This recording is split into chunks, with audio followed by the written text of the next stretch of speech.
owl logo just a second ago for us to check out. Yeah. By the way, everyone meet my my little mascot character now, Archimedes the owl. He's the Jason Stories Discord mascot going forward. So there we go. Nice. I look forward to Archimedes having a theme song. Oh, it'll be done eventually. It'll be done. I literally just tried to turn on the Sword in the Stone last night. The bird. Yeah. Trying to watch it with the little toddler last night. She was not interested at all. Didn't want to watch my. They don't age well, those ones. But that was one of my favorite Disney movies when I was a kid, because I liked the fantasy stuff even back then. Same here, but I think it's all those. They started with the intros that had the credits rolling right at the beginning for like the first 5 minutes. It's all the credits. They should do that in video games now. Just like if you want to play, I know some games still do it. Like I think was it like BioShock. I think I remember like right through like you play through the intro and it's a bunch of credits and stuff. You should just do that in every video game. Make you see the credits before you play. Well, a lot of them make you sit and play through effectively what's a long cutscene for an hour before you get to play. So close enough, I guess. Yeah, you just got to mix in the credits during that cutscene, right? But like I think Assassin's Creed, the first one, did that too. I went back and I tried to play through a bunch of games and took notes. I had my notepad out and I was reanalyzing games I played as a kid to see what my thoughts were. And honestly, I tried 3 different Assassin's Creed games and I couldn't play more than 40 minutes because literally after 40 minutes, I still hadn't gotten to the you can walk around and go explore section. It was still walking me through this big cutscene sequences of linear path stuff. And it was like, I can't believe I ever had the patience to go through this as a kid. An hour before the game starts. Ugh. Yeah, people want to get their stories out, right? Like there's all the story writers, and they want to make sure that you understand and know every little bit of the story. Forced to play right through it. That was one of my biggest. I think we talked about this at one point, but that's one of my biggest pet peeves is those long cutscenes at the beginning. And really, when cutscenes started becoming more of a thing, when that was possible in games, and games had tons of cutscenes, that just annoyed the heck out of me. Even more so when the trailer is all cutscenes and not the game itself. And then get the game, I'm like, what? That's not what I saw. But yeah. Those are always the worst when they would just do like a whole cinematic for the trailer and absolutely zero gameplay, or you'd see like 3 seconds of gameplay like splashed in there. You gotta search and see like, oh, that's what the actual game looks like. Yeah, the most modern version is exactly the modern version of that is really, really nice thumbnails for a game, and then you click in and the screenshots are all pixel art, and I'm like, I don't want a pixel art game. I wanted that thumbnail you showed me. That's the game I want. So, yeah, thumbnails are easy to make.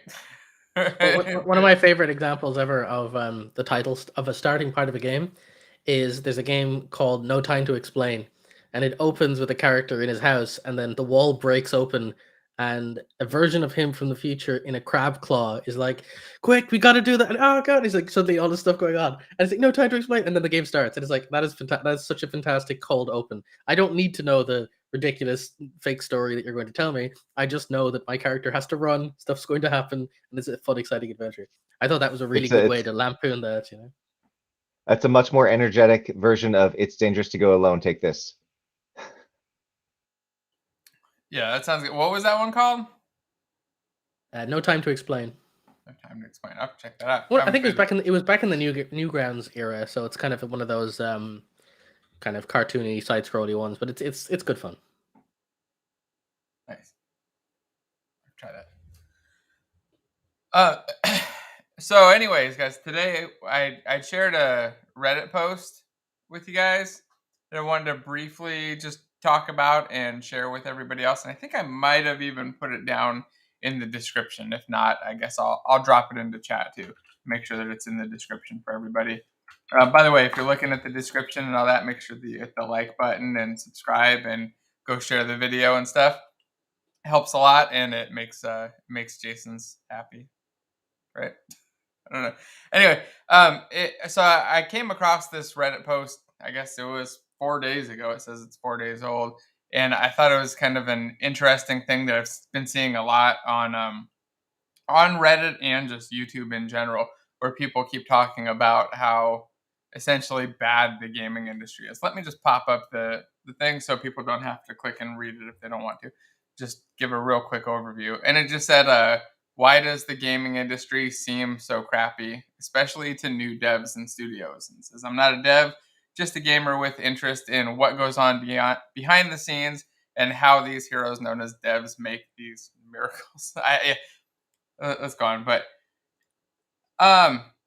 essentially it says, let's read the second part. It says, after reading about dev work, speaking with some creators in person, and researching more about the industry, it seems like devs really get the short end of the stick. With crunch, low pay, temporary work, frequent burnout, lack of appreciation, harassment, all coming from the game community, all suck. Unfortunately, that seems to be the tip of the iceberg, with big publishers keeping the earnings, killing creativity for the sake of popularity and profits, and sap all the will to work from devs. So, I mean, and it just kind of continues on about the horrors of working in the game industry.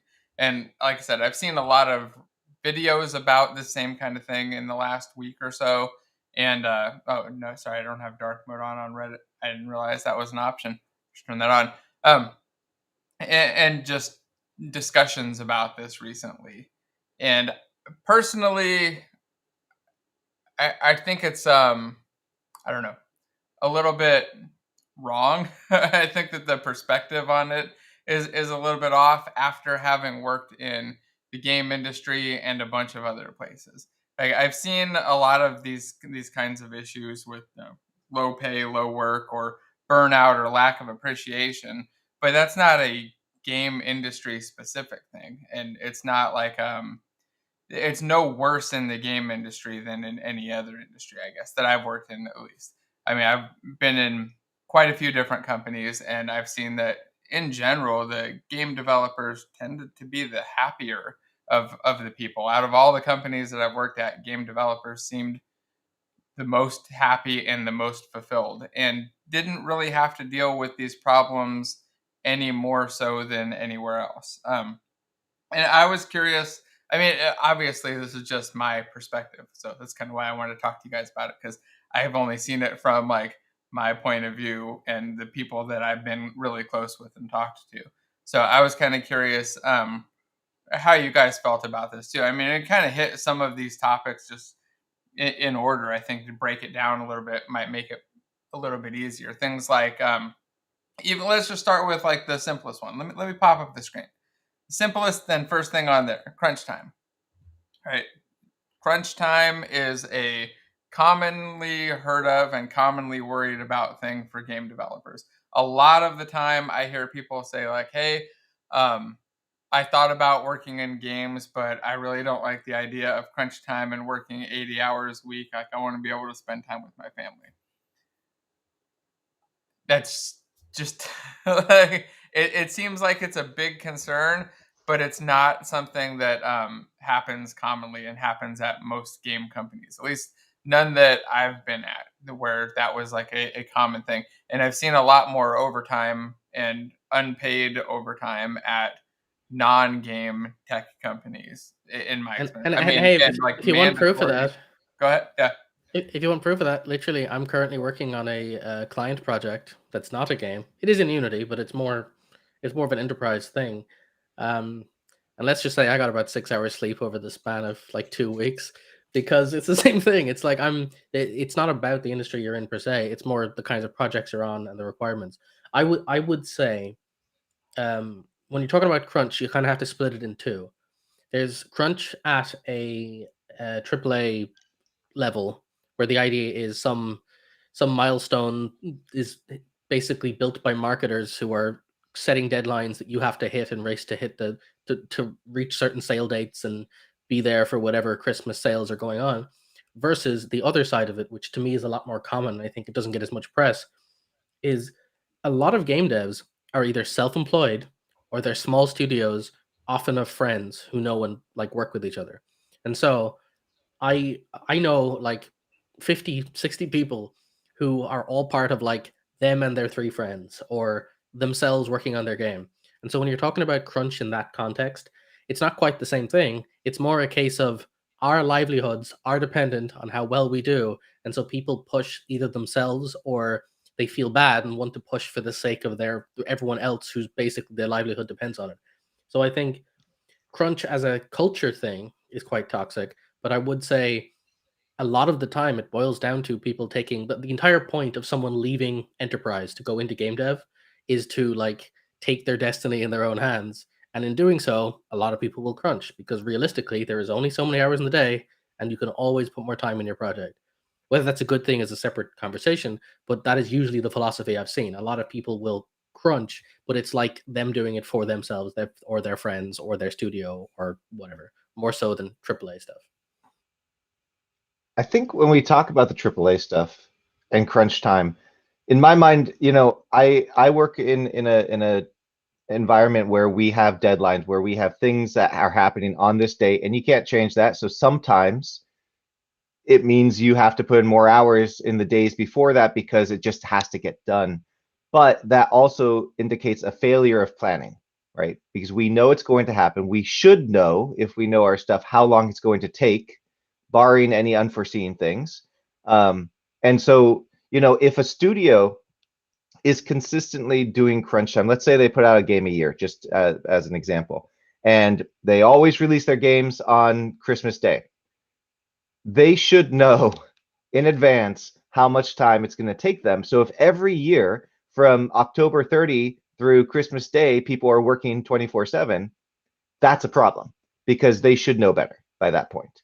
However, of course, if something goes wrong and everything was online and then suddenly something changed and they needed to scramble, that's a completely different scenario.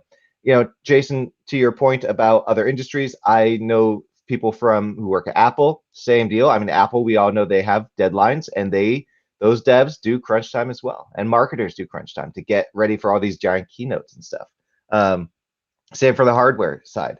So I think it's universal. The biggest analogy I'm thinking of is with the film industry, because the film industry is very similar to the game industry. People love it. People who go into it often really enjoy doing it, and it's often started smaller companies by people who want to make their own things. The big difference, though, this is going to get controversial a little bit maybe, is the unions. The film industry is fully unionized. So when they do overtime, they're getting paid for that overtime. And there's rules about when they have to cut off, and everyone knows it, and you can't get around that. Game industry, though, you don't have that rule. So, some studios might be playing a little fast and loose with the passion of their employees and taking advantage. Maybe. There's definitely a churn and burn too. I will admit that's something that does happen. Like there's not a lot of enthusiasm for being a low level dev on a banking software written in Java, right? Nobody's banging down doors for that job. But a lot of people are willing to do the grunt work if it gets them in the industry door, right? It gets them to the point. The usual path you hear is something that navigates you through QA or through testing or something like that that gets you in through that kind of gateway. So yeah, I've heard a lot of stories of basically an entire like getting cheaper younger devs and effectively doing the monkeys and typewriters thing. And the thing is, some people might look at that as being naive or whatever, but there's something to be said for it. A really good book on this is called The Mythical Man Month, and it really outlines the relationship between time and money, and more importantly, the skill level. We kind of touched on this when we talked about the 10x programmer stuff, but effectively, like the unfortunate truth is, there is a case to be made for less skilled devs, but lots of them. That's not always a good solution, but it is a viable one, and oftentimes it does work. And if you have a sea of people willing to work for you, if you're a nice AAA branded game studio and you've got people banging down your door to work for almost free just for the sake of getting to get to work on certain games or certain titles, um, they're probably going to take advantage of that, And so I don't think it's uniquely that the games industry is particularly toxic. I just think it lends itself to being more toxic at times because people are willing to accept more than they would in other industries. That's probably very similar to kind of how you're saying about Apple, though. Is there such demand to get into there, and there's so many people trying to get in. I mean, they got whole boot camps and classes you can take just to get in at Apple or Google. So I wonder if it's very similar, where those people are going to be kind of self-selected the same way. I have heard similar stories from Google and Microsoft, especially like I remember somebody I know who worked at Microsoft told me that they had one of the pros slash cons is they used to have prototype games in the lobbies of the various rooms where you basically be able to play like playtest builds of Halo or something while it's still in production. Whenever you were on break, you got to try out the new builds of the game. That sounds really cool. It sounds like an awesome perk of the job. But there was one of those like unspoken rules about who's spending too much time playing the consoles. And I heard a similar story where someone was saying the same about company gyms at Google, where they offer gyms and stuff that you can go and hang out in and like relaxing rooms and whatever. Nobody will ever call you on it officially, but you're being tracked. Like people know how long you're spending availing of the amenities that are there. And there's sort of an implied culture that it's there, but you're not really supposed to use it. So it's interesting to hear how a lot of this stuff plays out in big tech companies, how a lot of it is, I don't want to say for show, but there is a cultural difference between we're offering you all this nice fancy stuff that it's a great place to work versus, but once you get in the door, we expect you to be like giving this company your all, and if you don't, somebody else is more than happy to take your job. Yeah, that's definitely not what I ever saw in game companies that I worked at, or even really in the tech companies that I worked at. Luckily, I'm glad none of them were really like that. They had lots of amenities, and they were very happy to share and brag about those amenities all the time and make sure people were using them. I think it's a rare case though. These are like the ones which have brand name to them, right? Like there's some companies who working for them alone. Like I've seen so many resumes where it's basically just a who's who of companies, right? And I think that's some people just like to shop and bounce around and get the names on their resume. I think it's a different culture when the company is like knows it's the prettiest girl at the at the ball, right? Like I think that's a different thing. I think in most, as you said, most studios were started by people who wanted to make games. Like I don't know what the culture's like at Remedy Entertainment, but I guess it's pretty good. Like there are people who enjoy games, who've made a life out of making games, who engage with the process. And I'd say companies like that are probably a joy to work for, Yeah, there's a lot of chat about this crunch stuff, but this one popped up and I thought it was worth mentioning too and just talking about a little bit because it just says that they're starting to find that crunch isn't worth it. The hours feel like progress, but often make more problems than they solve.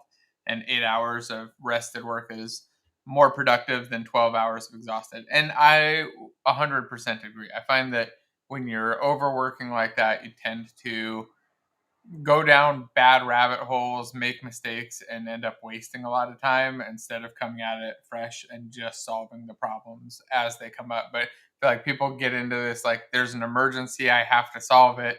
And instead of waiting and spacing it out and getting it right, they just constantly push through and keep making it harder on themselves often. Not always, obviously, but it's happened to me for sure. And I've seen it happen to lots of other people.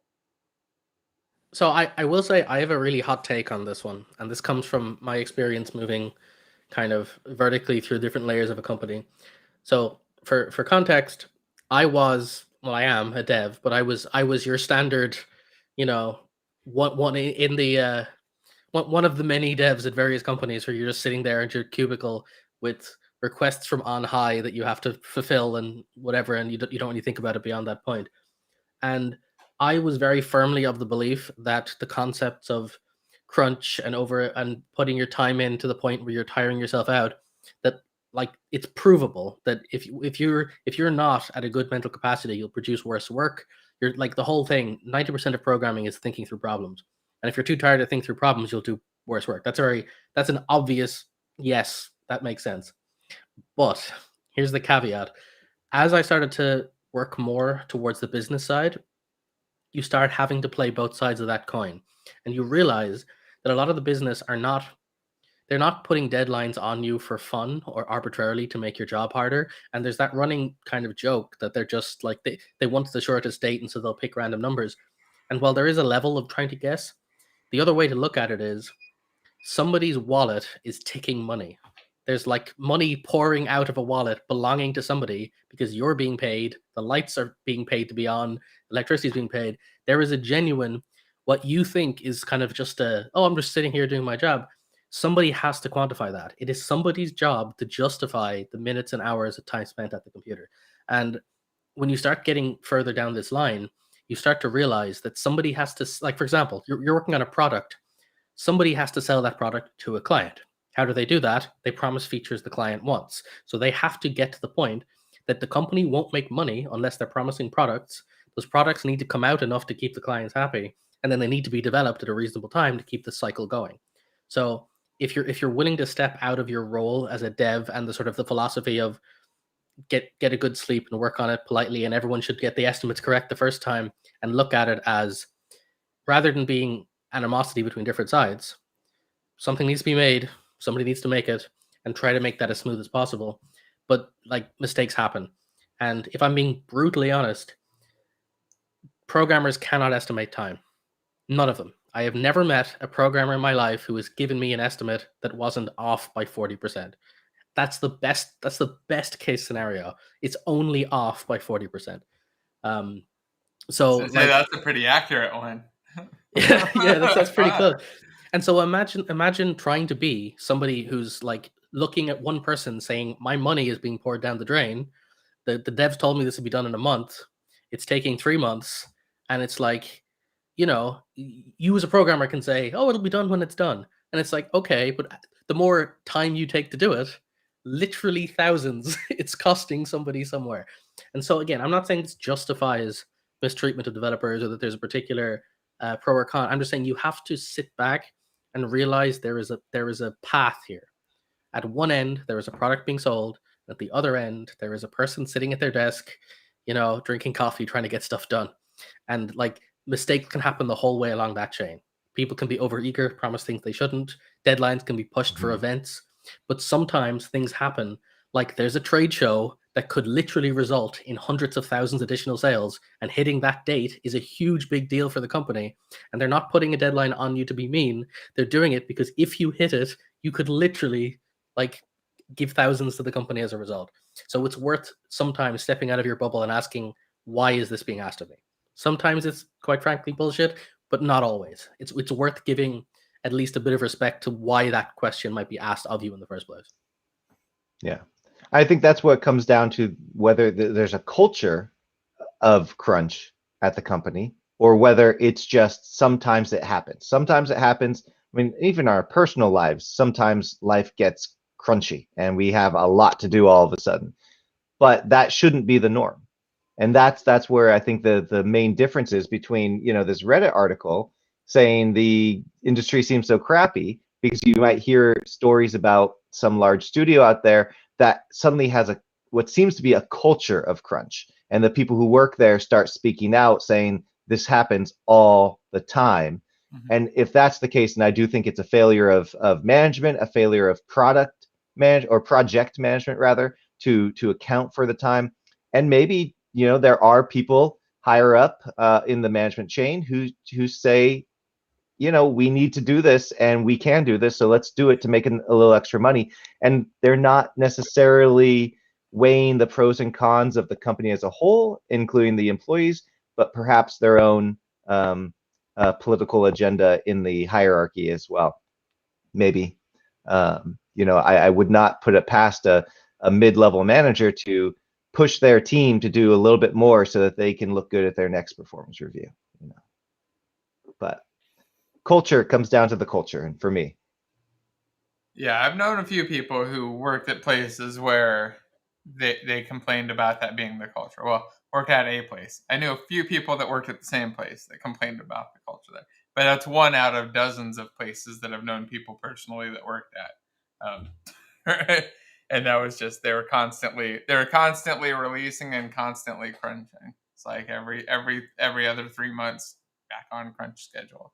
But in general, yeah, most of the time it's like you said, when on demand, like when necessary, like we're about to release something, there's about to be a conference coming up, and that, I mean, realistically happens in almost every type of job, right? Almost anywhere sometimes an emergency pops up or some special event pops up, and you end up doing a little extra work or working different hours. And in the game industry, one of the things that I noticed that was kind of interesting is that in the game industry, especially at Sony, they were really good at tracking that too. So like if you worked extra time, they would keep track of that and then just give that back to you as time off later.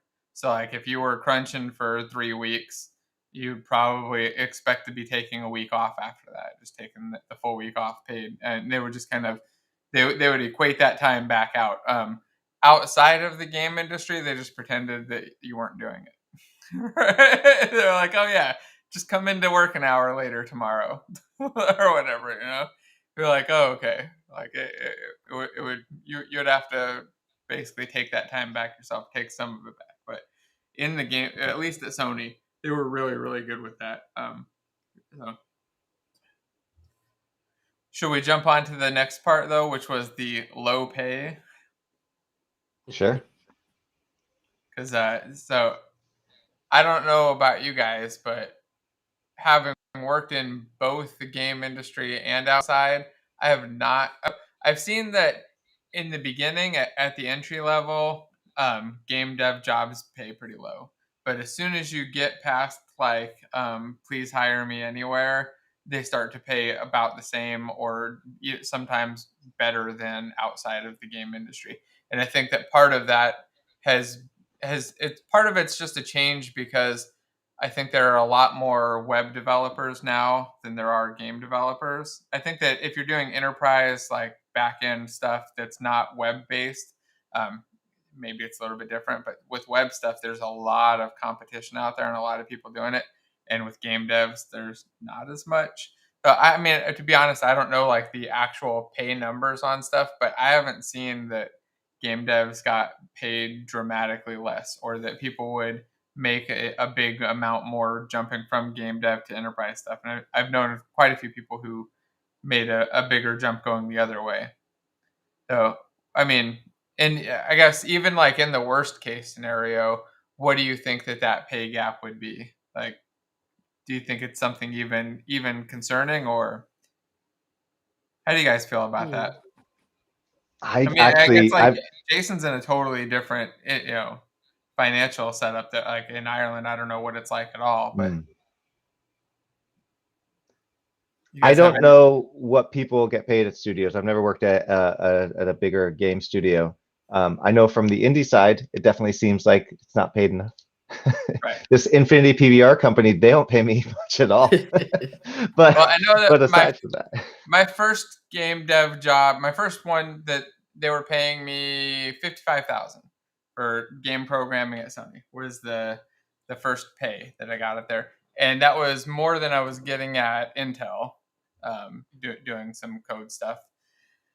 So it was. And for context, my first was in just general software enterprise, and it was 22,000. So there you go, game dev, and like considerably less than you were making. So compared to when was this? For context on the how long ago these were.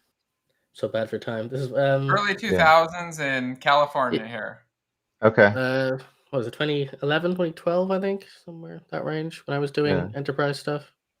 Yeah. So I for a very short while in my life, at the very beginning of my professional career, I taught high school, and for a very short while, and that was 55K on salary in a higher paid school district in California.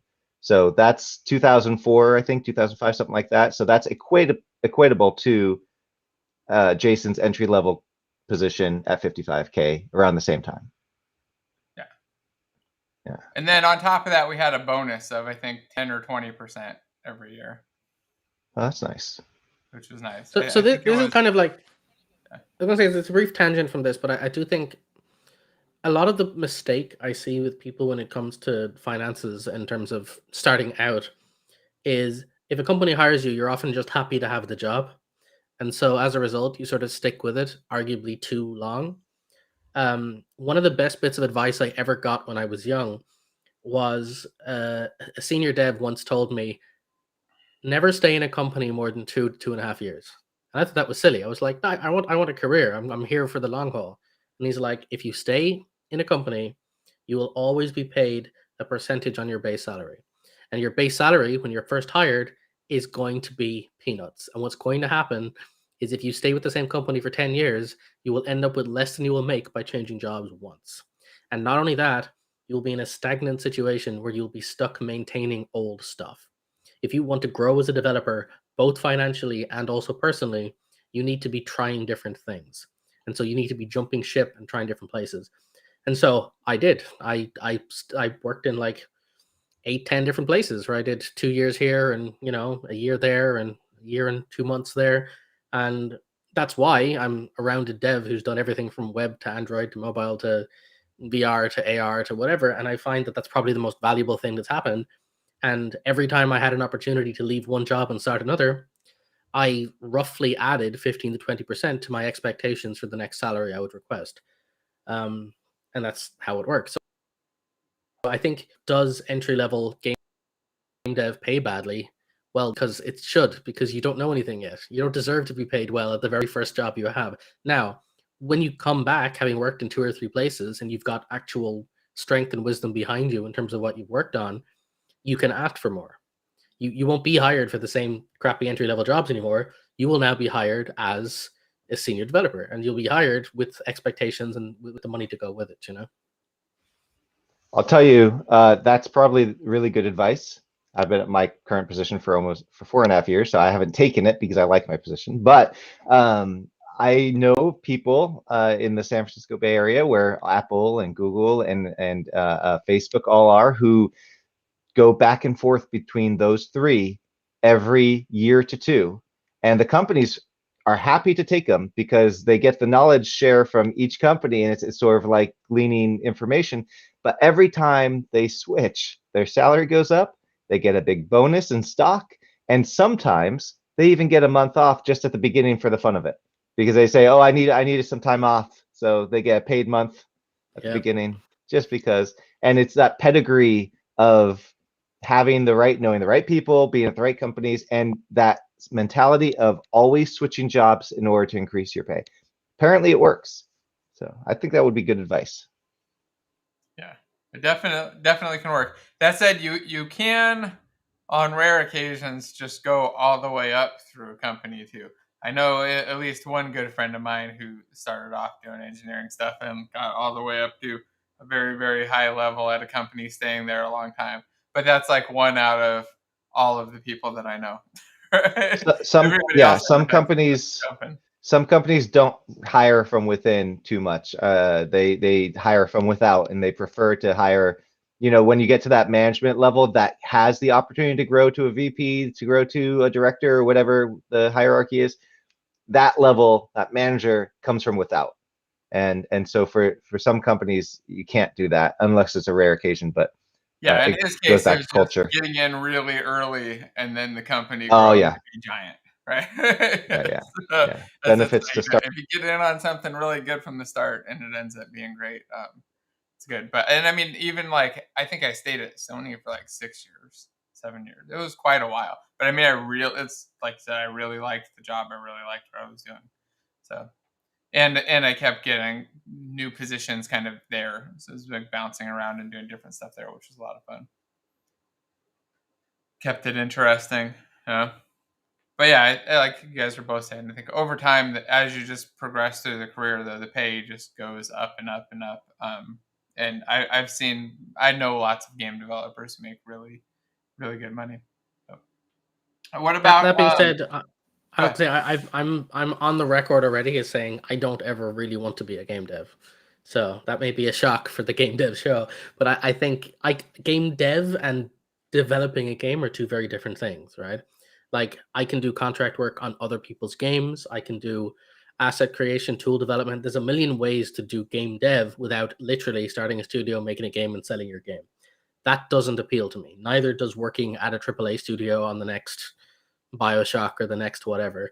So I'm already slightly tangential to this stuff because from my perspective, it doesn't appeal to me anymore. Because I think part of the appeal to that is there's the passion to it, and you are trading some level of that autonomy. And I think once you've worked in a number of different companies, you get to ask yourself how much you value your time and whether you want to work on other people's projects versus your own. And I kind of like the freedom that you get from basically being able to float from project to project and pick what interests you and work on your own schedule and stuff. And so I think when it comes to a lot of this stuff, I want to put the caveat that like I may not be the best person to ask because I actually don't have an interest in doing it. So it may come across that I'm biased against the idea because it just doesn't appeal to me. Well, this question popped up, and I think it kind of ties into what you're just saying. And you said, if you had to decide between an online job that doesn't pay well and an in-person job that would require you to move but pays better, which would you choose and why? And I mean, kind of from what you were saying, I back in the day when I was starting out, I would have gone with the in-person job that pays better because one, the money would have been more important, and two, being in person when I was starting out is really helpful because you're just surrounded by game developers all the time, and everything around you is game development and programming, and every question, every lunch, everything is just on topic, and I think it helps a lot for getting better at learning this stuff and just kind of making some contacts, making friends, and learning the whole systems and how to build games, right? But as you get a little bit more comfortable with it and get in a couple years of experience, I would jump over to the online. I mean, now I would only take something online. I would Well, zero yeah, interest in yeah, wasting time driving to and from a place and then having a lot of side conversations that I've already had and discovering there's a lot of those like it's the same conversation over and over. I've already had them. I don't need to do them again. well, that's it too. Is like when the question is if you have to decide, I do have to decide. I get job offers for in-person jobs a couple of times a week consistently. Like literally, there's about 5 or 6 on the table jobs at all times where someone says, if you ever want to work for us, we've got to pass. I don't. We'll hire you. We like your work. We worked with you before, whatever. So I could like tomorrow double my salary and pick a place, go move, go through the process, and do that if I wanted to. But like there's a lot to that. You are 100% on someone else's clock at that stage and you're entirely beholden to that idea. And it's just something appealing about having your own autonomy and freedom, and I think that's part of the benefit of experience, right? Like I've put in my time, I've done the 9 to 5 on multiple different I've done the 5 to 5 on multiple different companies and projects, and so having the freedom to not have to do that is sort of, I think, a perk in and of itself. So if I ever feel like I need the job security, I can always take one of those jobs. But the truth is, like, once you hit a certain point in your career, it's very hard not to find a job in IT. If you've been doing some form of IT for 10 years, you'll find a job. You can literally move to a new town, start searching for 2 weeks. Like, even in Ireland, you could do that. So if you can do it in Ireland, you could do it anywhere in the world. Like, you can, IT is such a broad spectrum that like if you're willing to work on something you don't like, some programming language you're not a fan of, or work on some web stuff, somebody always wants to hire a dev somewhere for something. So you're fine. And so there's no reason for me to like race to get a quote unquote, in-person job because they're always there. And so as long as online works, I'll stick with online. If it ever fails me, which I don't think it will, then I might reconsider. But I think the truth is, I think that's a luxury of experience. When you're younger, you just kind of have to take the in-person job, and not just as a compromise. Like Jason was saying, the only reason I can make the decision to have the online job now is I did 10 years of the in-person job first, right? I literally did work shoulder to shoulder with tons of devs and learned a ton of stuff in person. And I think that's just part of the steps. You kind of have to go through that. It's very unlikely you'll get to shortcut your way to entire self-autonomy inside of the first few years of your career. And if you do, you'll be missing out on a lot of the in-person experience that you wouldn't get unless you're doing like mob programming online or something. I think that the question's really, for me, two parts. You've got the moving to a new location and the inverse person versus online. And so the first part, moving, or really the second part, I guess, of the question, moving to a new location, for me, I've got family and friends here. I don't have family and friends elsewhere. So if I were to move to a new location, I'd be leaving my family, I'd be leaving my friends. That uprooting costs a lot in terms of just my own personal well-being. So I wouldn't want to do that for that reason. The other part, though, online versus in person, aside from companies that give free lunches that are quite tasty, I prefer working at home. And COVID has taught me one thing, that I don't want to sit on a train for 30 minutes each way. I prefer to spend that hour walking outside.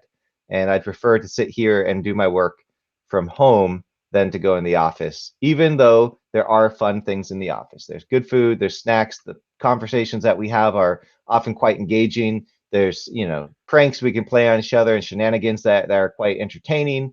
There's, happy hours and all those good things. But weighing all of that, I'd prefer to be at home and manage my own office here at home. Yeah, I find I will admit, I'm- I miss the culture. I do. I literally, one of my companies had a water cooler, the literal water cooler. We would literally go and like actually gossip and do stuff, and it takes the edge off, right? Like, I'm not gonna lie. Like, we talked about crunch. I'm in crunch right now on a particular project I'm on, and as you were saying, Andrew, crunch is fine if it's for a purpose and it's for the respect of what you're doing. In my case, I've only really crunched on 2 or 3 different projects for clients because I like the client, I want the project to succeed, and I'm trying to get it through so that everybody comes out happy. Sometimes that's just the way it goes, and so I'm crunching right now. But it is admittedly frustrating that it is entirely a personal thing. Like, if you have a bad, stressful day, you're like, cool, and then I just turn off my computer and go to bed. Back then, you'd bad stressful day, you could like give someone the nod across the desk, and you both like go down to the vending machine downstairs, and you'd sit and rant for 30 minutes, and everybody feels better. So there's a lot of value that you don't really appreciate that comes from the social aspects of working with people, not just other people, but other people in the trenches, the same environment as you, who get the same frustrations and understand the same problems and have the same corporate culture. Like, there's a real benefit to that. Our term for that was snack time. Snack time? All right, snack time. And you knew snack time meant let's just go have some snacks and grab a drink and talk about probably work stuff and our frustrations. But it helps. That totally helps and brings you closer together. Yeah. We did that everywhere too. I was thinking of all the walks that we would go on. We just randomly go get drinks and walks, and then occasionally beer. So you Just another one. I was going to say, just it's one of the side things too. It's very interesting. This is one of those things that I changed my opinion on vastly as my career changed, and I'm curious about your opinion because this is interesting to me. I remember you hear this kind of running joke about companies and corporate retreats as some sort of like mandated thing that the companies go through just so they've ticked the box that everyone has had their happy time, that we've placated the peons, everyone's happy. But despite that, from my experience at least, I remember thinking that it was a bit of a joke, especially when you know the finances that go behind it. Like, I have completely seriously been flown around the world with like costs of tickets that cost thousands with 2 other people with 3 different offices, all to fly to one meeting space to sit in an office together to say, okay, so we're starting this project together. Cool. Okay, bye. Like, literally, the whole thing is just an excuse to fly, like literally 20,000 or so, to get a bunch of people who are on the same team so they're not on a Zoom call for just one day. Yeah. And I used to think that was a joke. That's like ridiculous. Why would people spend so much money? Until I started to do this more often, and you realize even one day of having a few drinks with your colleagues means every future interaction you have with that person goes smoother. And it comes down to the difference between a bunch of people having these very careful acquaintance conversations of, hello, person, can you please send me the request? Signed, whatever. And then people throwing it into their backlog and then people taking forever to respond and whatever. Versus that, hey man, can you just send me that file? For fuck's sake, please. It's killing me. Whatever. And then people are like, okay, fine, here you go. And that it's amazing how much social kind of how much that make the whole thing smoother. And I can totally see that somebody somewhere must have done the quantification on how that plays out. And I would 100% bet that if you spend 100 or 200,000 to get your employees to just be friendlier for a few minutes, the amount of productivity gains on that will far outweigh it. And so it's just been so fascinating to me that something that looked like such an obvious waste of money has kind of borne itself out as being extremely valuable, but you kind of had to be in the experience for long enough to find that. I'm curious if it's the same for everyone else, but I've like completely 180'd on Absolutely. my opinion on those. Human nature's a powerful thing, right? We're social animals, and to your example of just give me the damn file. I need the file. Just give it to me. If you say that to someone who you've never met before, they're gonna be like, "This asshole, who is this person? I don't know this person. Why are you asking me like this?" But once you know them, they're like, "Oh yeah. Let's just fine. Here's the damn file. You asshole." And then you all have a laugh about it. But and that's totally true, because the reality is once we get to know each other, we accept each other, and we know that we're going to assume that everyone's having the best intent. And that assume best intent is a mantra that I think is hard to do when you don't know someone, because we have a natural tendency to not necessarily trust strangers because they are foreign to us. And go back to the evolutionary chain, and foreign things are scary and should be avoided because they could be dangerous. So just that familiarity with other people, with our fellow employees, can likely go a super long way. And I think for a lot of independent devs out there, that's where meetup groups, GDC, the Unite conferences, there's value in not going there just to see the talks, but going there to meet people face to face, to have conversations that lead towards understanding that somebody is a real human. And when I talk to them, oh yeah, I remember they were a real human, and I can just talk to them like a real human now because I've met them in person. And so I think that goes with all of our game dev related opportunities. Yeah, I agree with both of you. I used to think they were. I'd watch them in TV shows and stuff. I'm like, oh, that's stupid. And then most of the time, I'd say probably like 9 out of 10 of the corporate events that I've gone to have been really positive. I think the main thing is making sure that they're happening during normal work hours, and that you're not making people miss their free time unpaid to come to them, because that's when people start to get irritated. You make them go for like a weekend or some other time when they don't necessarily want to be there. And then also not making people who don't want to stay there too long, because those people drag the whole thing down. They're just sitting there complaining about how they want to leave. Like, if they really want to leave, just let them leave. But that'll be a tiny percent of the people. But yeah, I've seen the same thing. You meet new people, or you start to open up communication with people on the team that you hadn't talked to before, and it improves productivity and just makes communication a lot smoother. So yeah, I think it's all around a good thing. And even the flying out to meet people the first time, I've done that a couple times when we're starting up a project with people we've never met in person, just getting together and meeting at least once. Sometimes I remember one time I did it for like a full week. We just worked like a week together in person, and then was remote permanently after that, just kind of getting used to it and talking to each other and going through things. So I think there's a lot of benefit and value there. What do you guys think about the temporary work problem, though? Like the problem that people run into with game devs or the game industry, where they get hired, the project ends, and then they're all fired or they're all laid off. Sorry, yeah, I don't want to say fired. They're laid off, right? Because the project's over, or the game. I think a lot of the time what happens is like they build out a game's not successful enough, and they decide to cut back or to cancel a second plan or whatever they're going to do, and they end up laying off a lot of people, or they just already have a team working on the next project. I haven't seen this be like a huge giant issue personally in my own career or with people that I know. I have known people whose companies like went under, and that's, I'd say, the most common thing that I've seen is like people working for a game company. They work, they release a game, the game's not successful enough, the whole company ends up going under, and those people leave. But I haven't seen a whole lot of Telltale's a classic example, right? They had the famous like shuttering the doors on the employees, and sort of nobody gets warning in advance, and everyone is suddenly jobless almost overnight. It does happen. It's just, but as you said, it's usually a side effect of an entire company going under, and not just sort of someone saying, "Let's just not hire them back." That's rarely the case.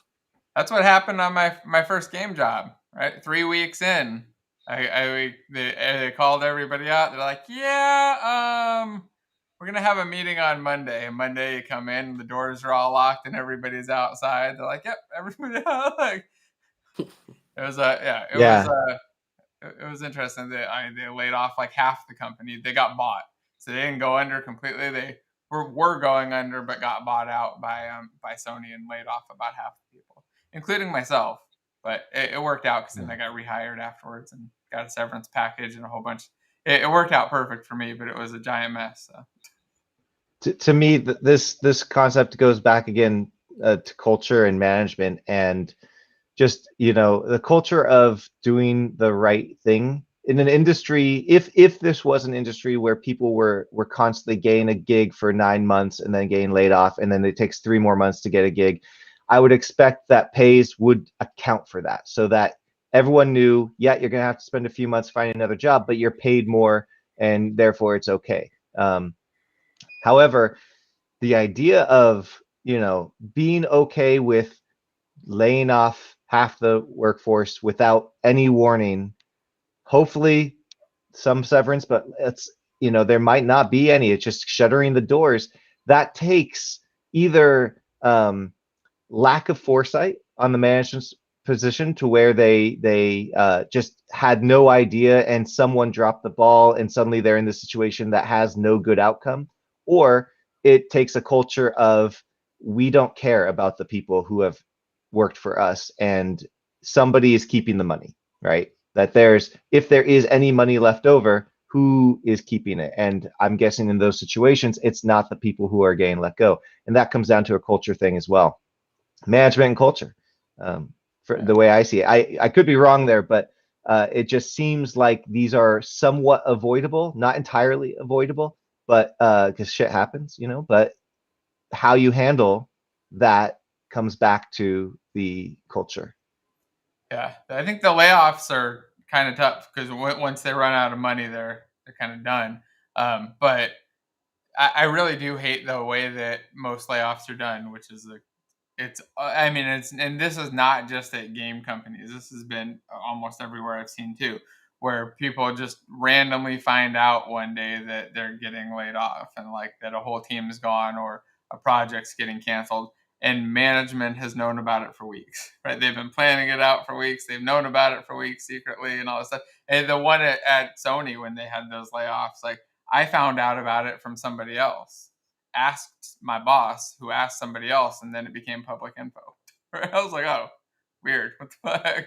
It had been going around like people outside the company knew about it before people inside, and they've been talking about it for a while. So that part does drive me nuts. But I know that the reason that they do it is that it's completely just fear. They're afraid that if people know that they're going to be laid off in 2 weeks or 3 weeks, they're one, going to stop doing any productive work, and two, probably, or their big fear is they're going to do counterproductive things or malicious stuff because they're angry about it. So they want to make sure that like the second that you find out about it, like that's it. Like there's no more stuff going on. I've seen many companies have the nuclear remove all of your access rights button. Yeah, like that's what they do, the minute right? someone That's what finds they all out that you can't even log in, yeah, immediately. Yeah, like everybody is locked out. Like we're gonna have a meeting right now. Like, hey guys, we're having a random meeting at 8 in the morning on Monday, or 4 o'clock on Friday, or whatever it is. But it's a tough one. But I haven't seen it be a big issue though. I mean, in general, the people that I know that have run game companies really care about like the people working there, and they're really good friends with the people working there, and they usually want to take care of them. And I mean, that's why even with the Sony thing, like, they did everything they could to avoid laying off as many people as possible to get the company sold to Sony, and to get that buyout to happen, to mostly to protect people's jobs and stuff. So I don't think that there's a lot of maliciousness there. I'm sure there are some. There's got to be some crazy CEO that's out there just wanting to screw people, but I don't think that that's a common thing at all. Yeah, I think the problem that a lot of people don't realize is that a lot of this stuff is a self-fulfilling prophecy. So this goes for anything. You talk about any industry of any kind. In fact, you can actually see this with YouTube channels for people who've seen their favorite channels, quote unquote, sell out. Is the way it works is if something is small and popular, it stops being small. It starts getting bigger. And if it starts getting bigger, sure, it earns more money. But to maintain that growth, to keep providing the content that made it popular in the first place, it usually requires more resources and starts bringing on more people and having to pay for buildings and offices. And suddenly the overheads are high enough that it's no longer a passion project. It starts to become a machine that is funding people's lives, and you can no longer just passively say it'll be fun if we're doing. You could take any large company, and again, and I still think that was a good likelihood of what happened with Brackies. Like people look at Brackies as a guy who makes some videos, and he's been doing it since he was 17, and that's a fun little channel. And yeah, there's Burnout and whatever, but people don't realize if you blink and look at the channel again, it's not a 17-year-old making some fun videos. It is a studio with families, with like entire teams of people, with marketing strategies, and how like tons and tons of work with like multiple verticals, selling assets and selling merch and dealing with making sure that the lights stay on and that producing content, and then you have to watch the metrics. And effectively what happens is everything grows to the point that eventually happens. So the unfortunate truth with games industry is if you're a small indie darling, you're just a bunch of friends. But at some point, if the company keeps growing and keeps getting bigger, it stops being about the people and starts being about the system, the products, and the stuff that comes in and out of it. And it starts becoming an equation. And even the most well-meaning, nicest, empathic people in the world, at some point, it stops being about one person and whether they have a happy life, and more about the fact that this company, if it tanks, will be exactly what we just described, and hundreds or thousands of people get left outside the door with no money. So suddenly, tough decisions have to be made, and you have to start treating it more clinically. And so I think it can get pretty hairy at that scale. And of course, yeah, there's a certain point where it stops being about that anymore, and it starts like, but this is a whole different conversation. But a lot of people don't realize that these systems are self-perpetuating. Like it gets to the point that it's systemic, in that any system grows to the point where maintaining the system doesn't require bad actors of any kind. It is a system that has rules in place to sustain itself, and it'll keep going. And so a lot of the time, nobody planned to make Evil Game Company #7. Nobody ever did that. That was never a goal somebody had. What happened is people changed hands, employees changed, goals changed, products were successful, products that weren't successful but that people liked got shelved. The ones that were successful, people who are divorced from the products themselves would look at it and try to establish why it's successful, make clones and try to replicate formulas. Stuff becomes stale and cynical, but nobody's doing it to be stale and cynical. They're doing it because it's formulas, it's systems, and it just grows. It's just what happens. And so you can be angry at the people, sure, but at some point you have to stop and say, who are you angry at? Like it's not usually one person being the bad guy. It is a system that has happened and people are in it.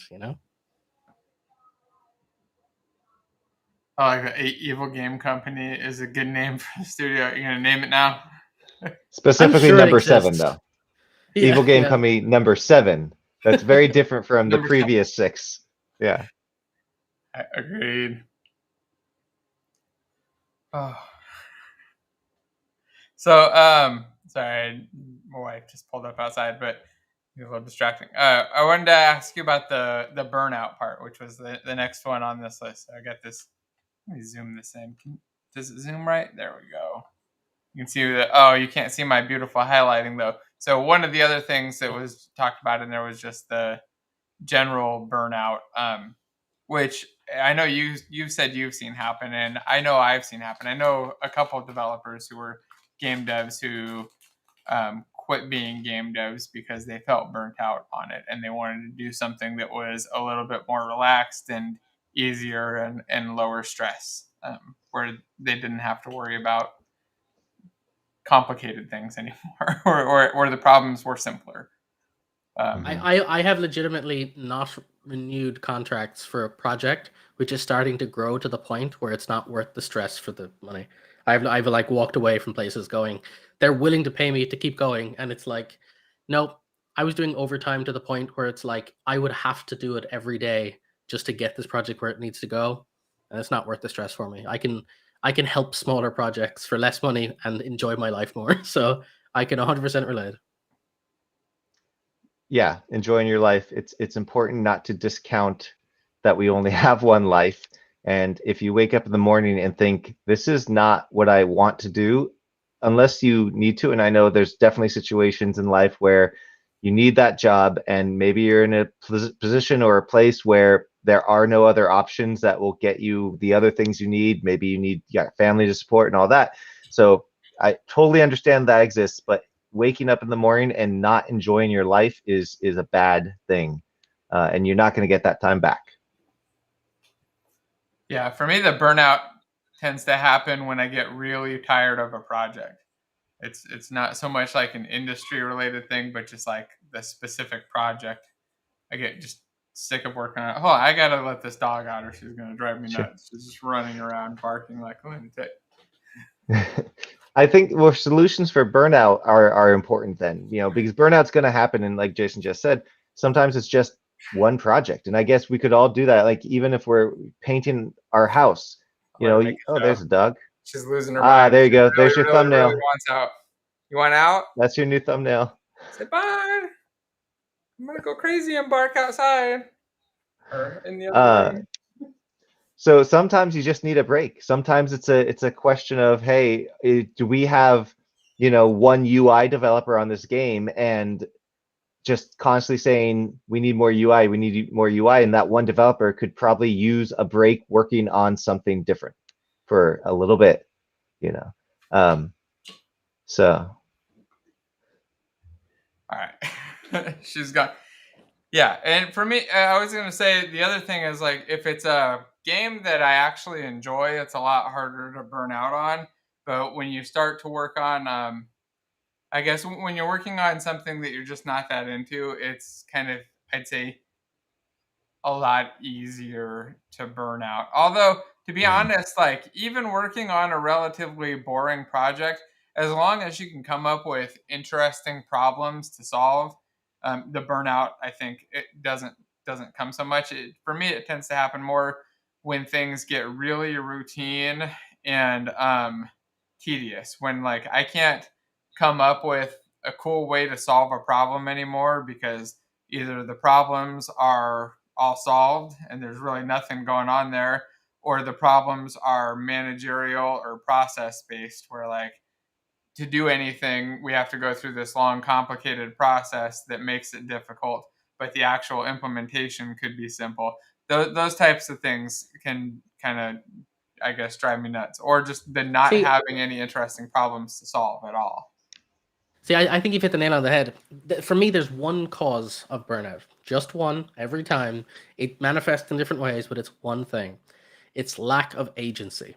No matter what the scenario is, it's when I don't have control to help something. So, two cases that it happens to me a lot is in one case, I was working for a client and we just simply didn't have the people. There were skill sets missing on the team. And I was being expected to deliver certain things, and I'm like, we don't have the people. I can't promise something that I literally don't have the tools I need to help deliver what's there. And so that was a recipe of just stress every week, building and getting worse because the company's stressed and wants something delivered. And I'm like, I want to deliver it too, but you need to hire the people that have the skill. And they're like, well, we're trying to, but we can't. And it's like, I respect that, but I can't deliver till you do. And so there's this like impasse of stress that there's nothing I can do about. And that's like pure burnout in the absolute perfect recipe.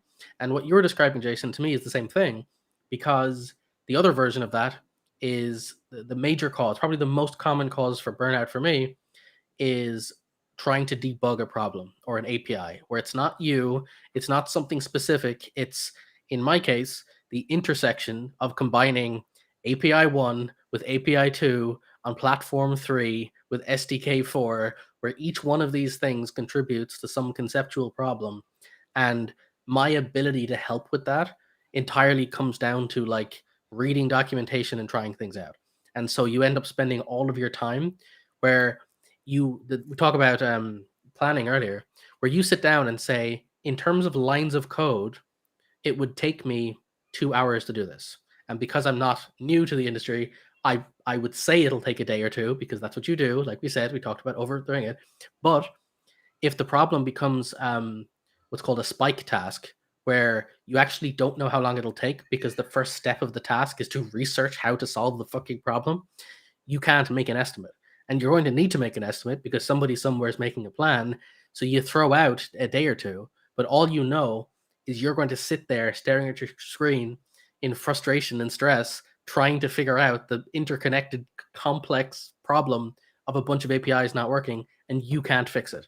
It's not code you can write. It's you just have to find the right line or the right Google answer or hope someone updates an API. That, again, same thing, lack of agency. To me, anytime I burn out and just step away from my computer, boils down to a problem where no amount of me staying up late will fix it.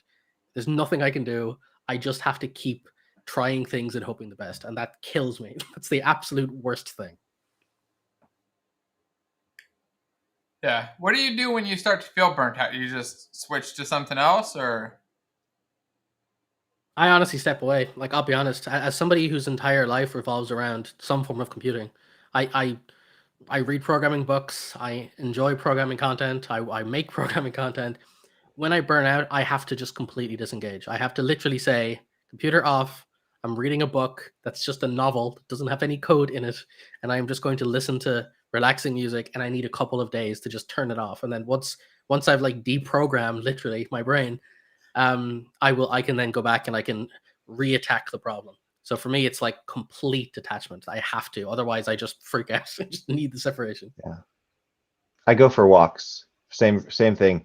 I don't get as burnt out from the side work, the Infinity PBR and making my own game. That stuff is in some ways a solution to burnout as well, because it gets me to agency, as Jason was saying. I think that's a huge point, the sense of agency at least.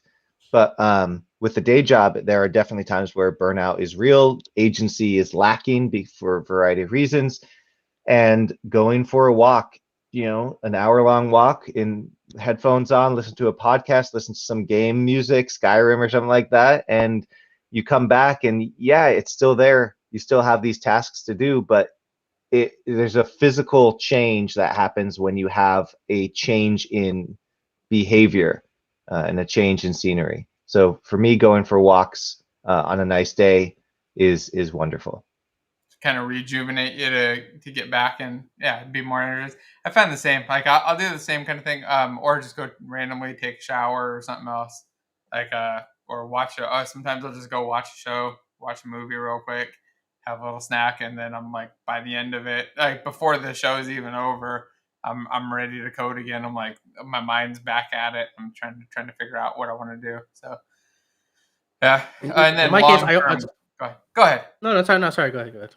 I just say long term, it's just that, and I'm not even gonna say you jump in, Jason. I was gonna say the other side of it for me, and this may sound silly, but again, once you realize why it makes sense, is when I'm burnt out, I immediately start cleaning my house.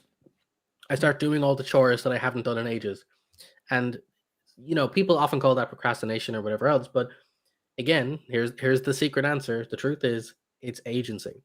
They're low-hanging fruit, easy problems. And when you're stressed because you can't fix it, you keep debugging, you keep reading documentation, but you can do the dishes and it will result in a clean countertop. That is a very quick way for you to gain that back. And to me, that's a really fascinating concept because you can see this play out in real life. There's a great book called Things We Do After We Say Hello. It's by the guy who wrote Games People Play. I think Aaron something, I can't remember the name. But there was one observation in that book which really stuck with me, which was, we've all seen this. If you give out to a kid at a dinner table, there's a kid sitting at dinner, they've got their knife and fork in their hands, and they're sitting at the table, and they're in trouble, and their parents are giving out to them. Watch what they do, and I guarantee you, 90% of children will start aligning things. They'll start straightening the cutlery, or they'll start like moving things into place. And people are like, what are they doing? They're fidgeting? No, they're demonstrating control over a small space. They can't solve that problem. They are being shouted at. They're in trouble. There's nothing they can do about that. They can't fix that, but they can straighten cutlery. It's an innate human need to like take control of a situation. And you'll find people who fidget and do that are often trying to find some way to make a space comfortable for themselves. And if you can manage to get some control back, that tends to be a relaxing thing. And that's what the whole go for a walk thing really boils down to, is that I just need me to make a decision and act on it, and I am in control for a little while. And that sort of releases a lot of that tension. Huh. It's a good observation. I was thinking about it. I actually clean my office whenever I start to get stressed on something like that. I go through and just start picking up. And then I started looking around. I was like, I must be relatively relaxed right now because it's a mess in here. Well, I was cleaning the house all day yesterday, so that tells you where I'm at. Opposite I end. don't clean in that regard, but I know in back in school, I might be an intelligent person, but I'd never liked school, as many of us probably experienced, and I would doodle all the time. I would just you saw a teacher would give a paper out, I'd start filling in all the letters with circles. I'd just start filling them in. I'd be listening, but I'd be filling them in. I went through a whole semester once in one class in college. I was playing Civilization 3 or 4 on my laptop the entire time. Every once in a while, I'd raise my hand and answer a question, and the teacher called me the Apple guy because all she saw was my laptop was open. She thought I was taking notes, I suppose, but I was just playing Civilization because I couldn't stand just listening. I got an A in the class, so it worked out. But that agency, I guess, that sense of I can control this doodle on this paper because I don't want to be here. I'm not enjoying listening to this or learning this or whatever we're doing, but I can control this one little tiny thing, and that's what I'm going to do. Well, I wanted to jump on to lack of appreciation, which was the next thing on this list. Someone made that comment, and that's a big one. I actually completely blanked on that, but that's 100% a really important point to bring up. Which one? The lack of appreciation thing is the idea that a major cause for a lot of issues with any industry or any work you're doing is when you feel like it's not being when you go above board, and totally not speaking from experience recently where I'm frustrated as a direct result, where you literally stay up till 4 a.m. to get something done for a deadline to make everyone happy, and then the demo you're supposed to give gets pushed to the end of the meeting, last 5 minutes, and by the way, we're actually not we don't care about that right now. We have a different thing to talk about instead. Again, nobody's doing it on purpose, but that it does happen very recently, and it frustrates you, and it really takes a lot out of you to stop and go, like I literally put a lot of myself into this to work and effort to get something, and there's not so much of a like good job at the end of the result, you know? And that it wears on you. Now again, if you do it often enough, you can start to divorce the reaction from yourself and realize that it's not. There's a difference between somebody not giving you a well done versus them saying that's terrible, right? You have to realize Mhm. sometimes people are busy and stressed with their own stuff, and so that sometimes they're not ignoring your work. They're literally they're blindsided by their own stuff. They don't see it. So if you're willing to be charitable from that perspective, you can kind of eke back some of your personal frustration for that. But again, it does happen, and a lot of the time, the one of the biggest problems I see is when you're a cog in a big wheel. If you in my case, it was working at a bank where I was one person in a small team down a chain of small teams, and nobody really cared what I did. I didn't care what I did, and it no work I did ever resulted in like applause. So no, why would you care? Why would if nobody else cares, why would you care? And that's a perfectly reasonable reaction.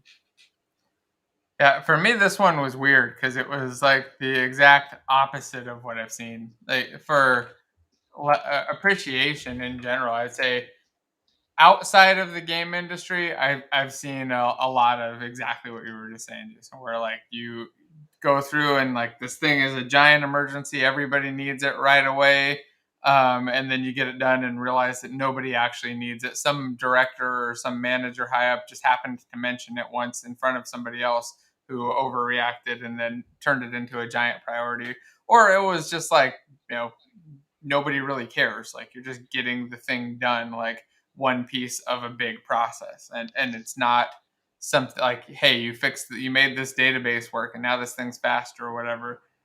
Nobody gets super excited about it when you're just working on regular old stuff. Like you're building out devices, you're building computers or phones or whatever. Like nobody cares about the back end software stuff.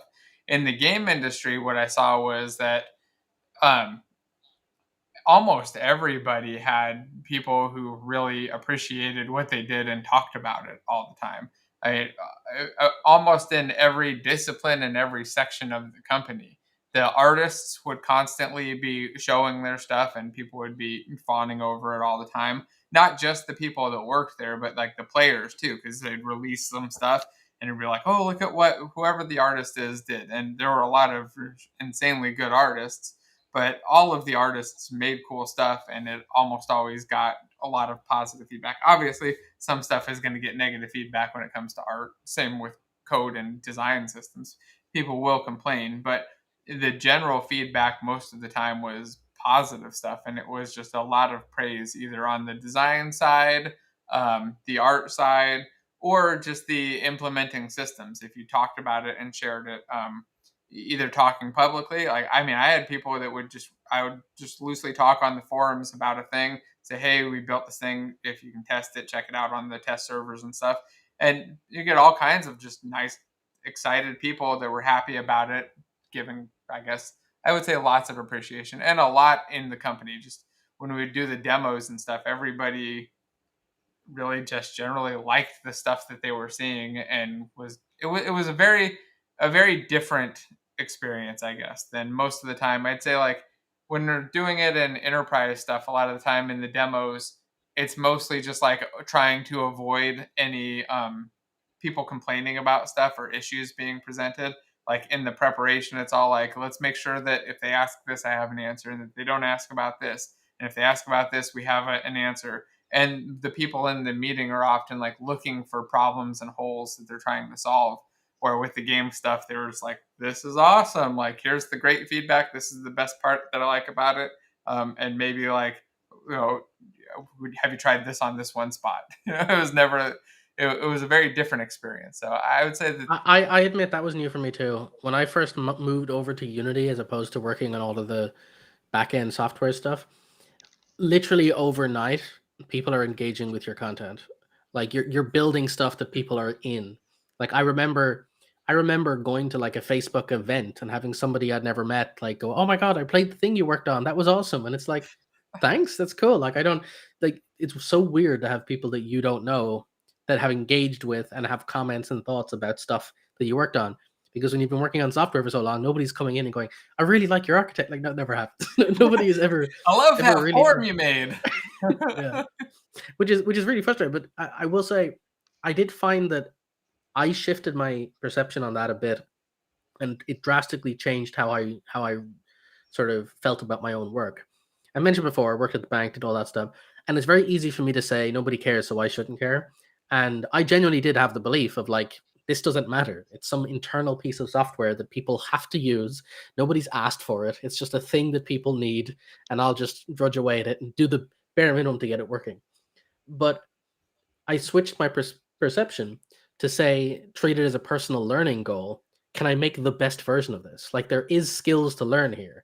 There is UI principles and practices and margin depths and how you should do animations and learning how to do wizard UIs correctly so you surface the right information by talking about context. Like you can take the smallest, most insignificant part of your job and there's a way to do it really, really well. And it's not about doing it for the company or, because anybody will give you kudos for it. Sometimes it's just about you need to find a way to find joy in your work. And if trying to be good at it and actively trying to improve yourself is a fun adventure, I like learning and I finding a way to make a thing a challenge, an educational challenge for me to get better at, tends to take the edge off of the lack of anything else you're getting. So I find that if you are stuck in that situation, again, games will give you that more. People will engage with your games. But if you are a software architect or whatever, you don't have to like be frustrated that nobody likes your work. Treat it like the saying from Futurama. If nobody says anything about it, that's because it worked so well that it's like you did nothing at all, right? And that's how you know you've done your job well. So I took pride in that, where my software had the least amount of bugs or comments. It's not like I wasn't getting credit for having the least amount of bugs or comments, but I knew that of everybody else's work, mine wasn't going to have negative comments. And that was something I could take pride in. And then later on, I've mentioned before how at some stage the company got audited and people were looking at code. And I finally did get auditors looking through the code bases and actively like whispered breath call my code beautiful. And then I got my kudos then. That was that nice moment where it's like, aha, somebody whose job it is to assess code likes mine the most in the company. I'll take that as a win. And so it took a while to get that, but you'll get it eventually. There's the concept there that if you do a good job, people don't notice. And I work in e-commerce marketing sort of things, and I've been at the company for 4.5 years. I'm pretty good at it now. Things don't go squeak anymore because I've gotten very good at all these very small things that nobody notices. These light touches of, if you need to reach out to a customer, how do you do that? What words do you say in order to get the response you're looking for? And people stop noticing these things because they don't go wrong. They're just going right. So it appears in some ways that, oh, nothing's happening because everything's going right. But the minute something goes wrong, then all of a sudden people are paying attention and everyone's got their fingers in your pudding. And it gets to the point where the appreciation is important. It absolutely is important. And I can feel pride knowing that I am doing a good job. But the minute that I hear that, oh, no, you guys are doing okay, but this other aspect is doing, that's why we're succeeding. I'm like, whoa, wait a minute. No. We work our asses off. We're doing crunch time for these promotions or these features or whatever it might be that we're releasing. And that's what's coming up with all these. And we're told by management, no. It's this other team that's doing all the hard work, especially when you look at the numbers from the other team. You're like, no, that's bull. But get into personal territory there. But it comes down to appreciation matters. It really does matter. And at some level, yes, I fully agree with Jason. Giving yourself appreciation and knowing, hey, I did a good job. I'm doing a good job. I'm flying under the radar because of such a good job I'm doing. That's real. That's absolutely real. But it does matter when it comes down to it that getting due kudos here and there. It doesn't have to be a promotion, doesn't have to be a raise, just being told, oh yeah, your contributions have resulted in positive outcomes. And we appreciate that. That matters so much. And it makes the times where you have to work longer hours, where you have to work on something where you don't have the agency, it makes those bearable and often worth it because you know that the end result was positive.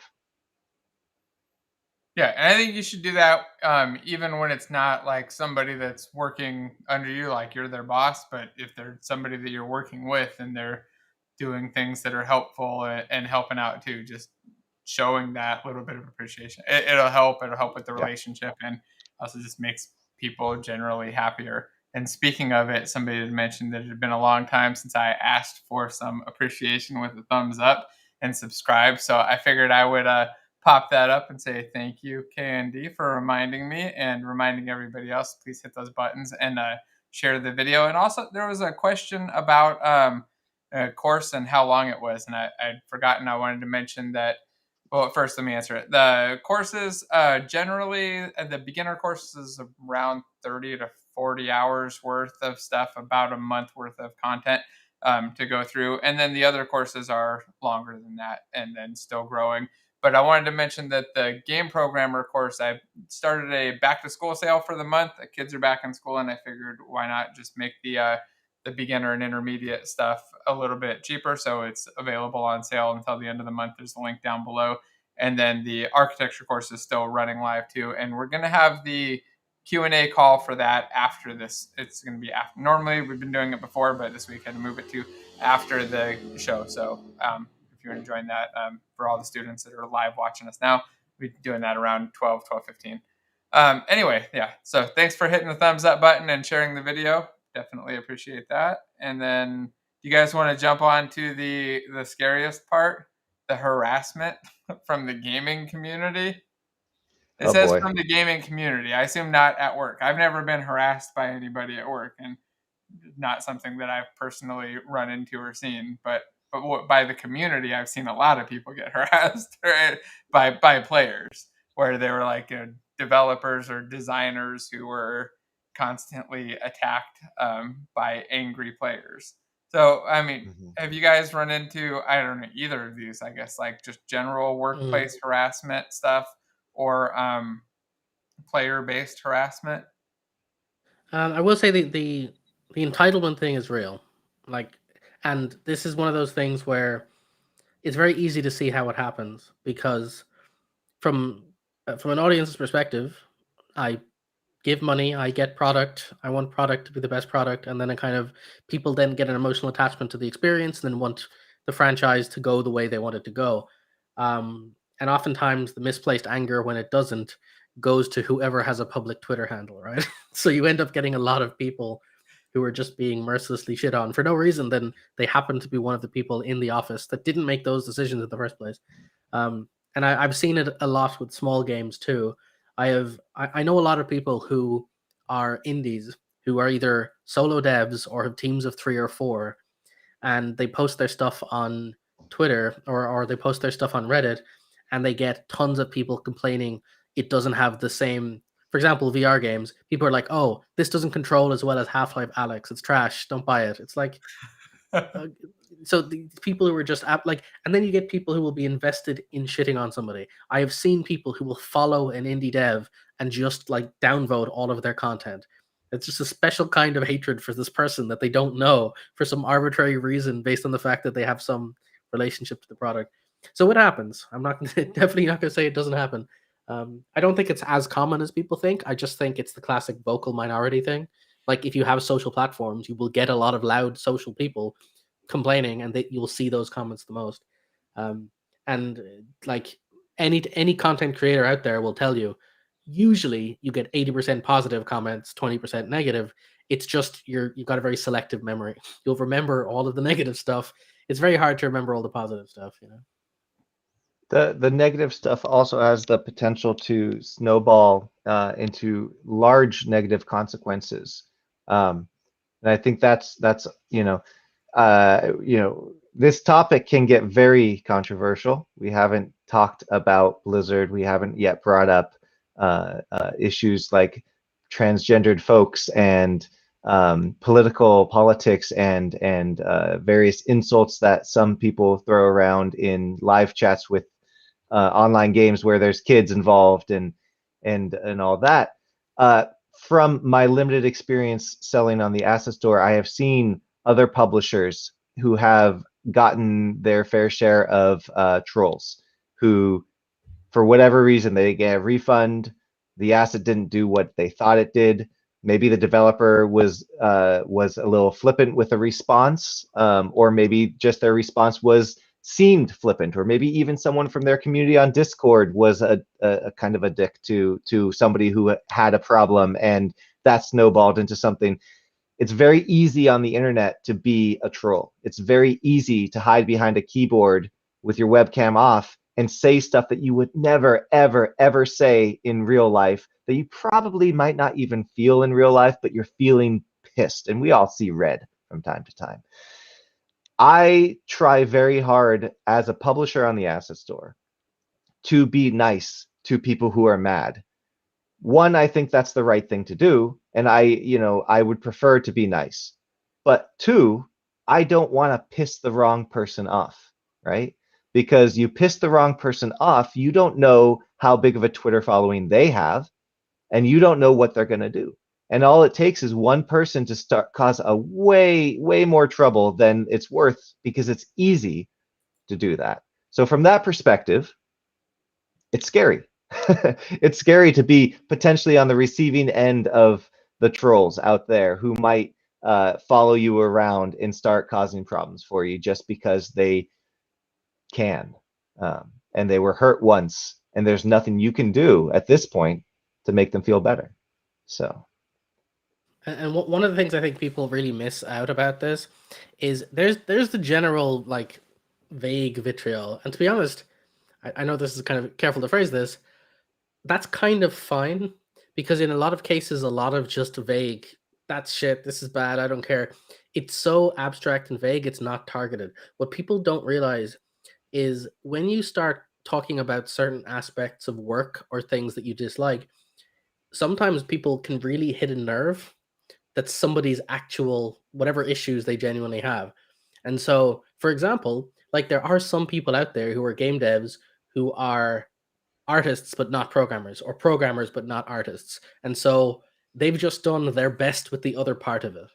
And so if somebody is mercilessly shitting on their bad art or their bad code or their whatever, like you're hitting the actual nerve, the thing that they know themselves, and that can often be a real problem because you get people who are like they're never claiming to be that thing, but the trolls are going to hit exactly where their weak point is, and that's the stuff that really can like tank people. That's the Phil Fish problem, right? Where he'll just nope out of the industry because it's not worth it anymore. That the level of vitriol and hatred for somebody for arguably, that you don't even know, that you can't really engage with, Mm-hmm.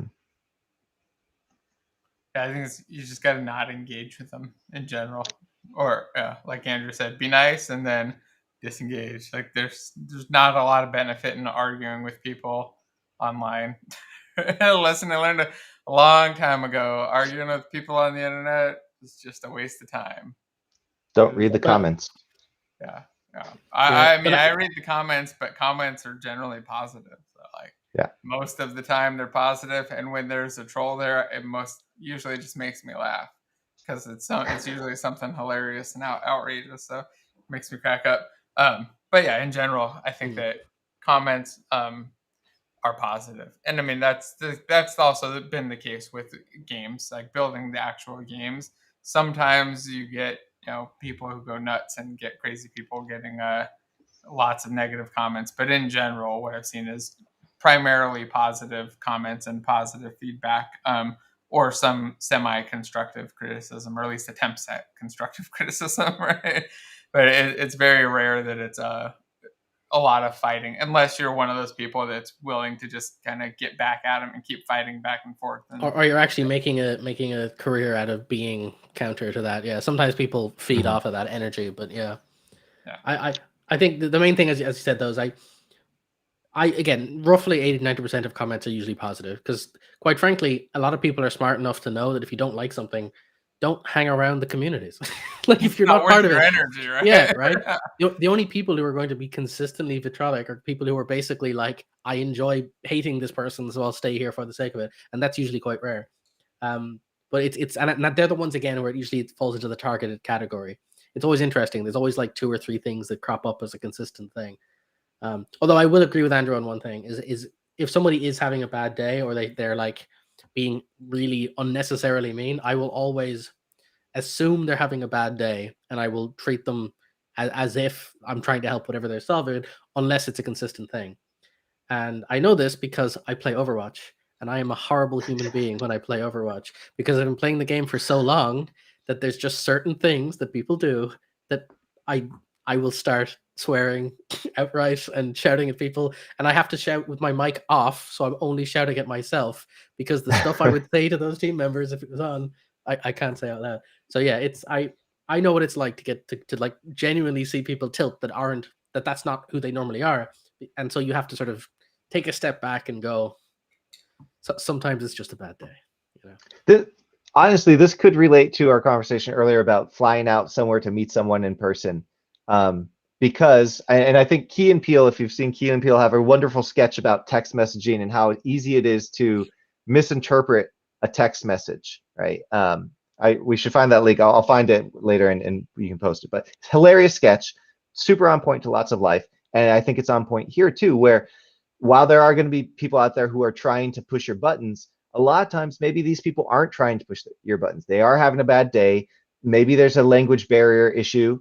English is not the first language of everybody, and it is my first language, and I don't speak a single other language.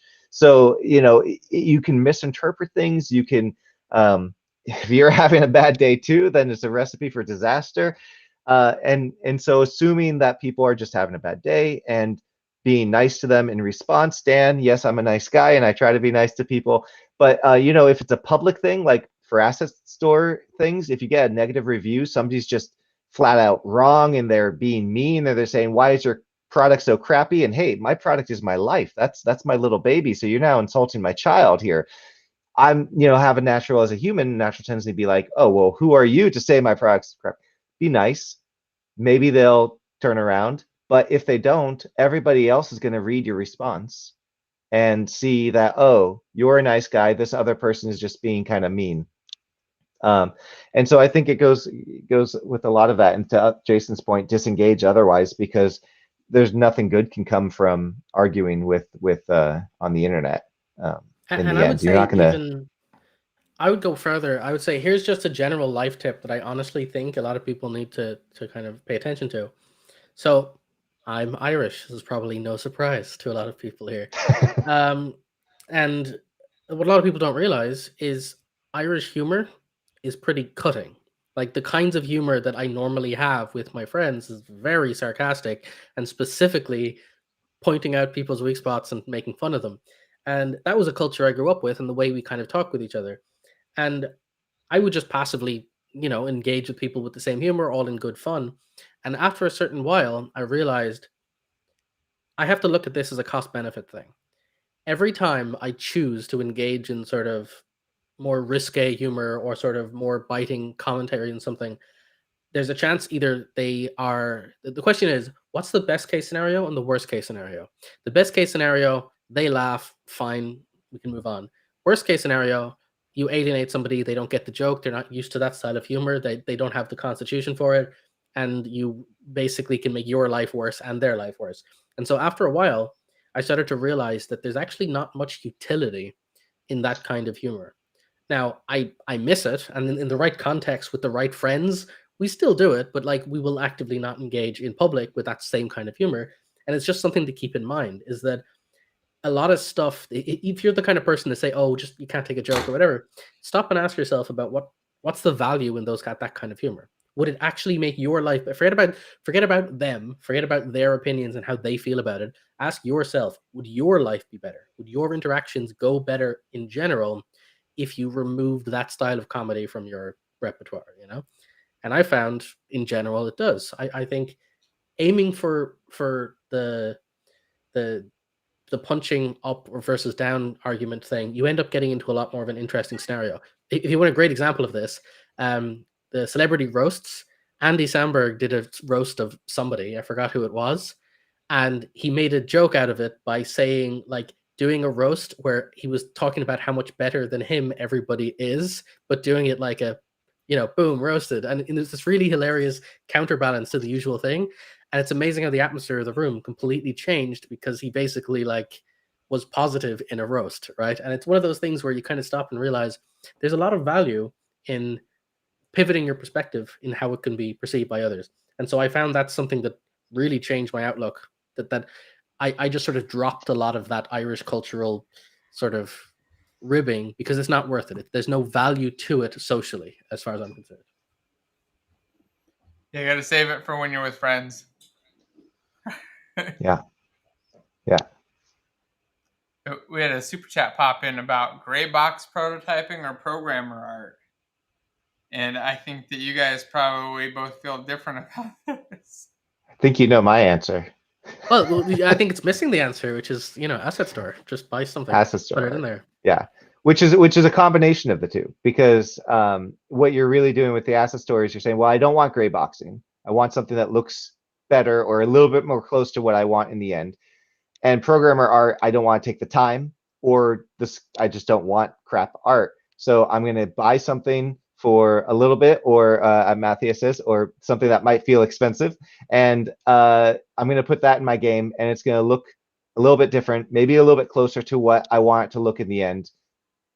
And for me, as developing, I want that feeling. I don't like a gray box. I really just don't. I tried it. I've tried it.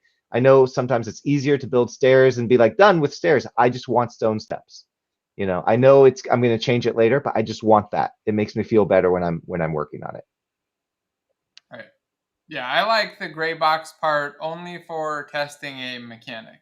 Like I want to build out, like you said, stairs, and I want to make sure that my character can walk upstairs perfectly.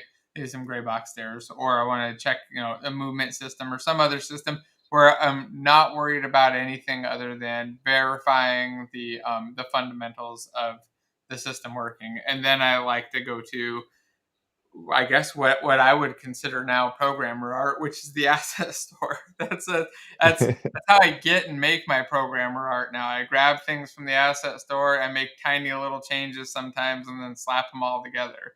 Right? It's not a lot of drawing or modeling because, to be honest, that's just bad gray boxing. I end up with nothing better than what I'm going to get in the asset store, and it wastes a ton of time. So yeah, my programmer art is all asset store stuff. What about you, Jason? So I think this is one of those slightly convoluted answers, but I think a lot of people don't realize that gray boxing slash white boxing, it's not just a stepping stone to better art. It's a design decision in and of itself. And I will sometimes white or gray box versus use asset store assets, but they serve a very, very different purpose.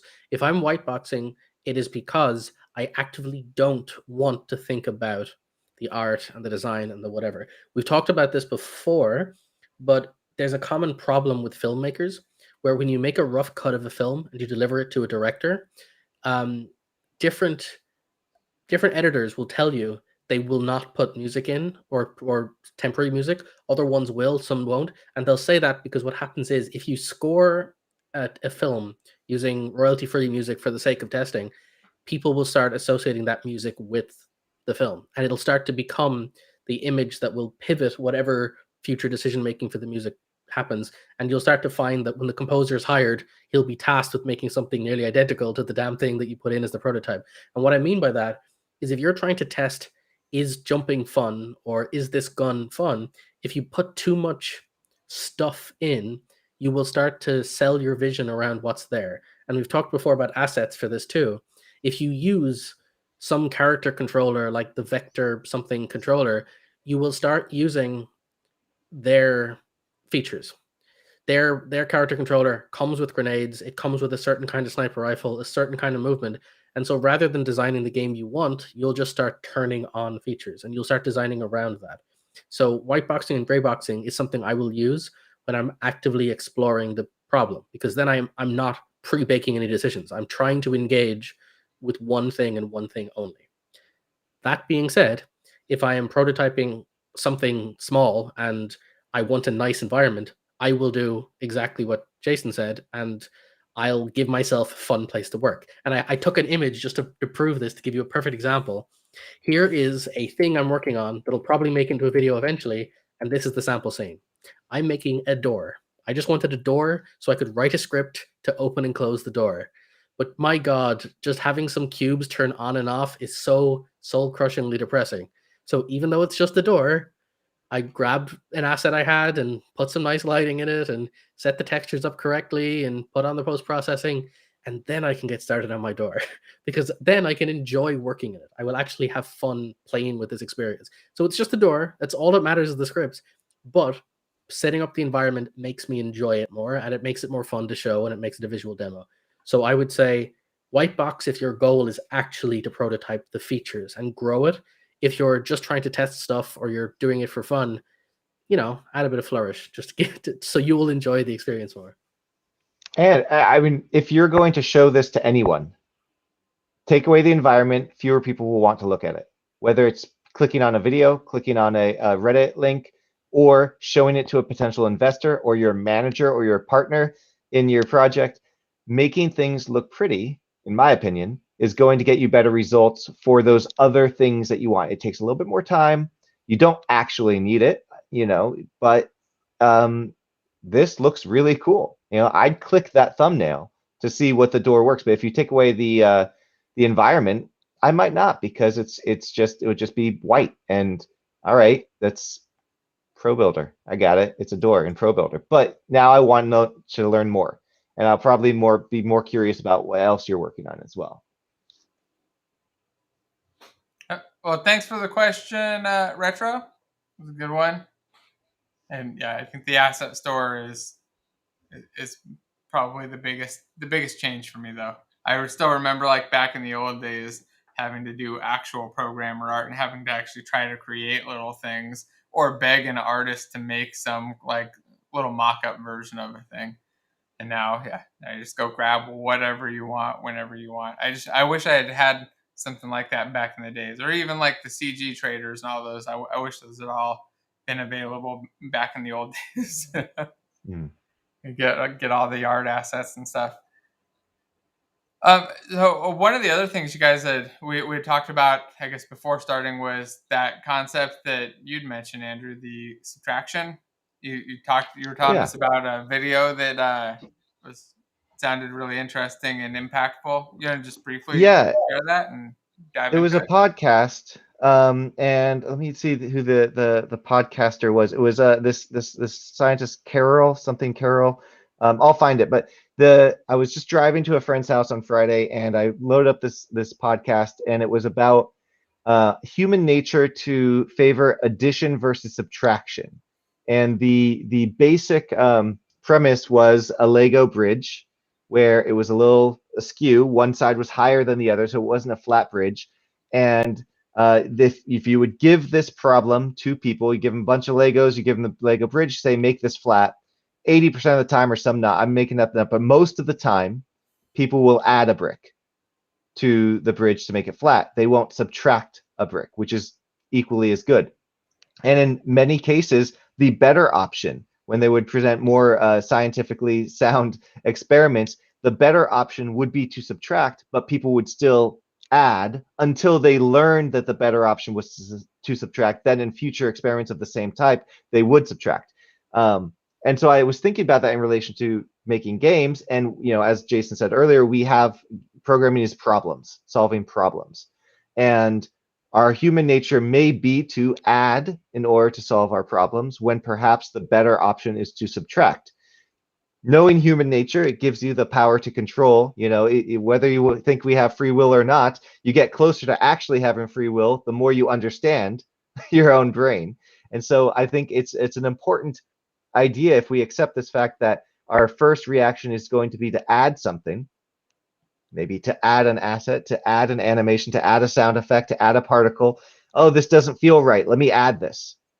Okay, but maybe also think, should I subtract something? Is there something in here that I can better subtract and then get a better result, maybe less effort, and you know, ultimately have more control over my own free will too. There you go. Yeah, I had to pop up this comment, Joe. This is great. This is exactly the one that Jason pasted at the beginning before we started this call in our little private chat. He popped the same exact quote in: "Perfection is achieved not when there is nothing more to add, but when there is nothing left to take away." Yep. It was great. Yeah, somebody thinks just like you, Jason. I would say the same too, that a lot of people don't realize. It's the same with architecture. So there's this sort of secret perception that software architects are people who know all of the things, all of the words, all of the buzzwords, all of the patterns, and their ability to throw enough stuff at a problem is what makes them good and makes it's complicated architecture that's good architecture. That's the mistake that I had for years. And what you don't realize until you actually track the kinds of code written by a programmer as they get better at their job is they start by writing just what they need to solve a problem, but they don't know many tools. It's like they're trying to build houses and all they've got is like one little hammer, and they're trying their best, they just don't have enough tools. And over the course of a career, they start acquiring more tools. And they think, okay, cool, I'm now better, I have more tools. Ergo, the more tools, the better I get. And so they just start buying all of the tools. But then if you keep going until you get to the other end near mastery, you start to notice people start simplifying again. They go back to the trusty tools and like leave all of the toys and silly stuff to the side, and they work with what works. And the same goes for software architects and everything else. The code I wrote, the most complicated code I ever wrote, was in those 3 or 4 years when I first started enterprise, and I was really trying to prove it to myself by like applying all of the patterns and all of the things. These days I go back to, I write the code I need to solve the problem I have. I just happen to know more tools, so I can use the right tool for the right job rather than guessing. But I still don't apply all of the tools. I apply the tools that I need for the problem I'm solving. So this is really my way of doing an intervention for both of you and your backgrounds, because you keep adding more stuff to your background shelves. Just kidding. Keep doing that. It needs more. There's no taking away. More will say lights, though, more colors. as I said, as a joke to aside though, one thing that is interesting is I've noticed that my rate of acquiring new information and new things has slowed down. And that's obviously part of its age. But I've also noticed I'm more happy with where I am than when I was younger and I felt a constant ravenous need to learn as much as humanly possible. Now I say that as a caveat, as somebody who still watches stuff at 3x speed and watches about 7 hours of tutorials each day. But my point is I used to double that. I used to watch, like, all of my time was focused on learning. And these days I'm more content with the stuff that I do know, and I don't think it's as important because it's exactly that. Side note is something called PKM, or personal knowledge management, and it's really caused me to focus on the difference between sort of acquiring information and generating information. So some of the best stuff you do in your life is when you collide ideas. You learned one thing, you learned another thing, you mash them together and you come up with new stuff. You start to explore the stuff in your life and come up with interesting ideas. But a lot of people get stuck in the first phase of just acquiring information, reading more, learning more, getting more books, not really doing anything with information, just getting more stuff. And so I think it's really important and interesting to bring up this conversation because it's not just stuff or assets, it's also information. People think just reading all the right books will get them to where they need to be, but you actually have to stop and start to analyze the books you do have, the stuff you did get, and can you actually learn something from it? Don't just read the words, put it into practice, apply it, play with it, check if the thesis is right. Maybe do the exact opposite of what the book told you. Maybe that'll work too. Maybe there's a different opinion there, right? Maybe you'll learn why it works if you do it one way or another. And so that's something that, again, I've had to come to terms with as a person, is that I built my career and personality around acquiring as much information as humanly possible. And I've had to stop and take stock of who I am and analyze that and say, maybe I'm not engaging enough with colliding the ideas I do have rather than acquiring more. So I'm putting extra focus on trying to engage with the information I have acquired versus getting more stuff. There's a lot of psychological and philosophical stuff about how real experts are going to appear like they might be less of an expert because they know so much of what they don't know. So they don't go around saying, I know it all, where those who don't know it all think they know it all. And with that experience, perhaps, Jason, comes this sense of knowing I don't know it all, knowing I won't know it all, and knowing better what stuff I should know and should focus my time and energy on versus what I should just, going down the Facebook feed. Do I really need to read all this stuff? No, not going to make my life better. It's not going to do anything for me. So I'm going to spend my time instead focusing on this other thing that is based on my experience, having done this for X number of years or whatever, is going to be more impactful for what I'm trying to achieve. So you have a better sense of curation of your own time, I guess. That's one of those things too that's really insanely powerful. I don't know if you ever had this feeling where you've caught yourself in the middle of something, like scrolling Reddit or watching the next video auto queued up on YouTube and going, am I enjoying this? Is this valuable? And then you stop and go, I'm actually not enjoying this. I'm like passively consuming this to the point where it's not valuable to me and I don't even get value out of it. So it kind of makes you stop and go, what would I like to do, or what would I get value out of? And it's amazing how you can so easily fall out of actively engaging with your own thought process. And so that's one of those things where I really promoted the whole agile style approach, is that it's kind of interesting if you track your day just once or twice, track the sleep hours, what you eat, what you do, the shows you watch, how often you're on the internet, you start to realize how much not only crap you do, but crap that you don't even actually enjoy doing.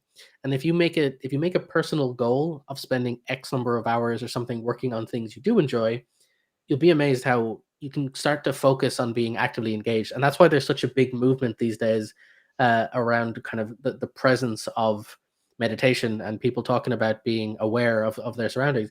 And you realize that there's actually a lot to be said for that.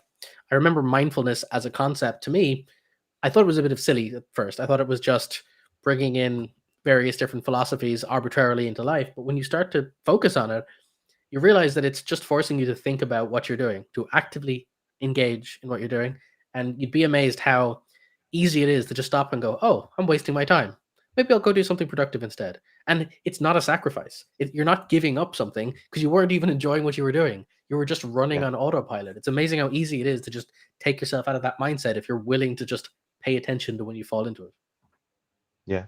I mean, to add into that, I would, one of my personal philosophies is that material things don't have value unless they're used. So you take a toaster. What's a toaster worth? Nothing, unless you have some bread that you're about to toast, and then it's worth quite a bit. And that's just a simple analogy. But if we take that to our own time, what is our time worth? Where's the value of our time if it's not being used in the way that provides us value? Like, so mindfulness will talk about, when you're eating a slice of pizza, think about every bite. And that's silly. I'm watching a movie. I'm watching a movie. Well, I'm not going to think about my pizza. I'm watching a movie. But there you go. Now, are you really getting the value from that pizza if you're not paying attention, if you're mindlessly eating it, and after you're done, you've consumed 600 calories and you have no idea what it tasted like? Sure, it was good at the time, but your brain, right over. And the truth is, no, you didn't get the real value. You got calories out of it. You got fat out of it. There's going to be some chemicals in your brain, but you didn't get the full value from that pizza. So if you, in this scenario, if you turn off the movie, focus on that pizza, every single slice is going to be far more impactful to your psyche. You're going to get more enjoyment out of it. The money you paid for it will be money well spent, more than just the calories you consumed. You could take this all over the place. You could say, well, time spent with friends is going to be time better spent than times working or being on a train going to work. I mean, I guess it goes back to working from home or not working from home. My time is valuable and how I spend that. So I think that idea is just very true. That being aware of how we spend our time and what we focus on can apply to every aspect of what we've been talking about, maybe. Yeah, it seems like it's not just us either. It's like everybody in chat kind of agrees. I like this comment that I sometimes catch myself in the middle of a YouTube video, Yes. ask exactly the same question. And I do that too. I mean, I'll watch videos and I'm like, wait a minute, I'm not really interested in this. And then usually what I end up doing is searching for something I am interested in. And then I'll go like find something like, oh, that's a new topic I want to learn about, or a new thing that's somewhat interesting. Or I'll get up and start writing code, one of the two. But yeah, it happens, I think, to all of us. Hopefully it's not happening to anybody watching this. Don't let it happen. Instead, just hit the thumbs up button. There was Yeah. another comment about TikTok, and that's why TikTok 30-second videos work so good, because it's too short to trigger that self-awareness that you're bored. You go through and So It's that's a why quicker dopamine hit. that's why actually what I do, and this is probably overkill for a lot of people. So the way the web works, this is just a small tangent, is the web is fundamentally based on HTML and CSS and various technology, whatever. But it effectively means that when you view a web page, you're given the whole web page. The website is sent to you. You have like the whole website on your machine. And then it's styled and customized and whatever. So even websites that show those pop-ups that say, hey, you should join our newsletter, or you can't read anymore until you've done something or other. If you know HTML, you can usually just open the source code and delete whatever big blocking thing is there, put in whatever code you need to make the scroller work again, and you can just continue reading it. So whenever a website gives me one of those cheeky pop-ups, I tend to just delete it and move on. But the same is true for plugins. And there's a couple of plugins for your web browsers which let you selectively, after the website's been downloaded, modify the HTML. And so what I do is certain websites I visit have a whole load of crap on them. Some of it's ads, but others is like literally social feeds and boxes of content. And what I do is I select those sections and I delete them from the web page. So when I visit my Gmail, for example, half the content isn't there because I don't use the hangouty stuff or the other stuff. I get the inbox. And most YouTube, even when I visit YouTube, there's like an extra whole set of sections on YouTube where it tries to bring you down this rabbit hole of related content. I literally have those sections deleted from the browser So when I open up the window, I see only the bits I'm using. And so I in general, I try to cut out as much of this as possible for the same reason. It's very easy to fall into this turning off your brain trap of just following a rabbit hole of content. And I try to engage with stuff I enjoy. And so I say, do I enjoy this thing?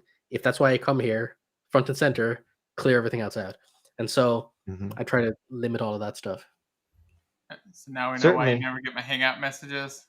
I Your mean, the blogs still internet. go to my spam, by the way. I think I was saying this to Andrew. I Oh, don't know interesting. why your newsletters consistently go to my spam, and I've literally tried to unspam them 3 times, and I can't get them to go. I don't know why. Specifically, every time, which is really annoying because I'm trying to get your messages, and I actually check my spam folder now for your messages. It's ridiculous. Yeah, I think I email too many people now. It's gotten too big. There was a let me see. There was a question in here I was going to pop up, but I lost it. I did share my short though. When thinking of the TikTok and the YouTube Mm. shorts, Oh yeah.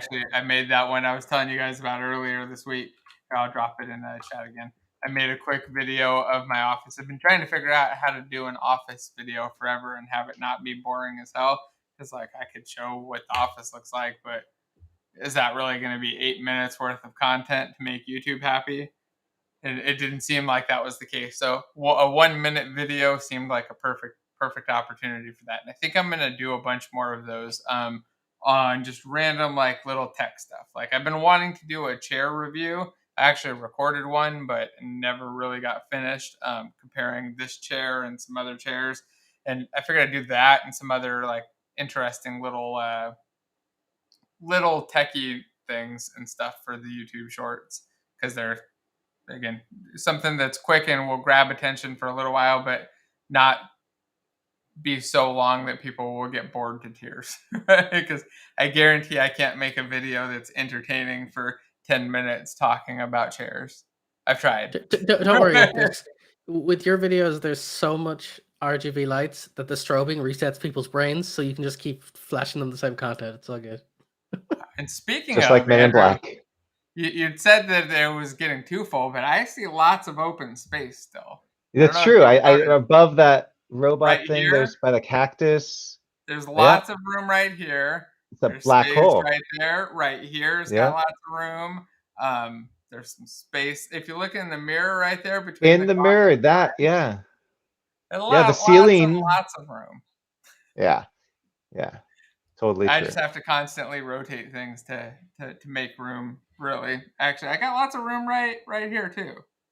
All that Yeah. space there. That crystal doesn't show up very well at all, so it can get rotated and moved out.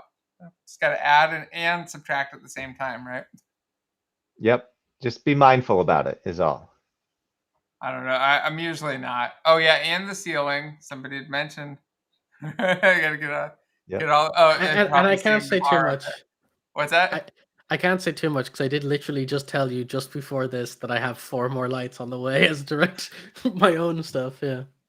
Yeah, I can't help it, man. I just like I like it to be colorful. It's funny though, because like sometimes it's like this when I'm working, and then other times I'll totally change it up. But then when I go to relaxing mode, I'll make it like a little blue, colorful. Like the hue bulbs have like this mode where they go into underwater mode, and it's supposed to look relaxing, and then I just fall asleep. Yeah, I still have the really bad programmer habit of I code in like mostly in the dark.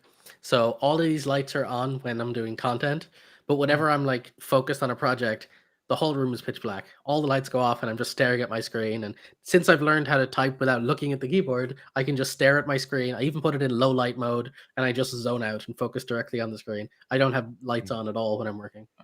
That is one thing. Okay, so you want to talk about a downside to the game industry. That is the number one downside that I've come across is that a lot of the game companies and a lot of the studio areas want to have the entire area dark. And if you're good with that, if you like Jason does coding in the dark, then it's totally fine.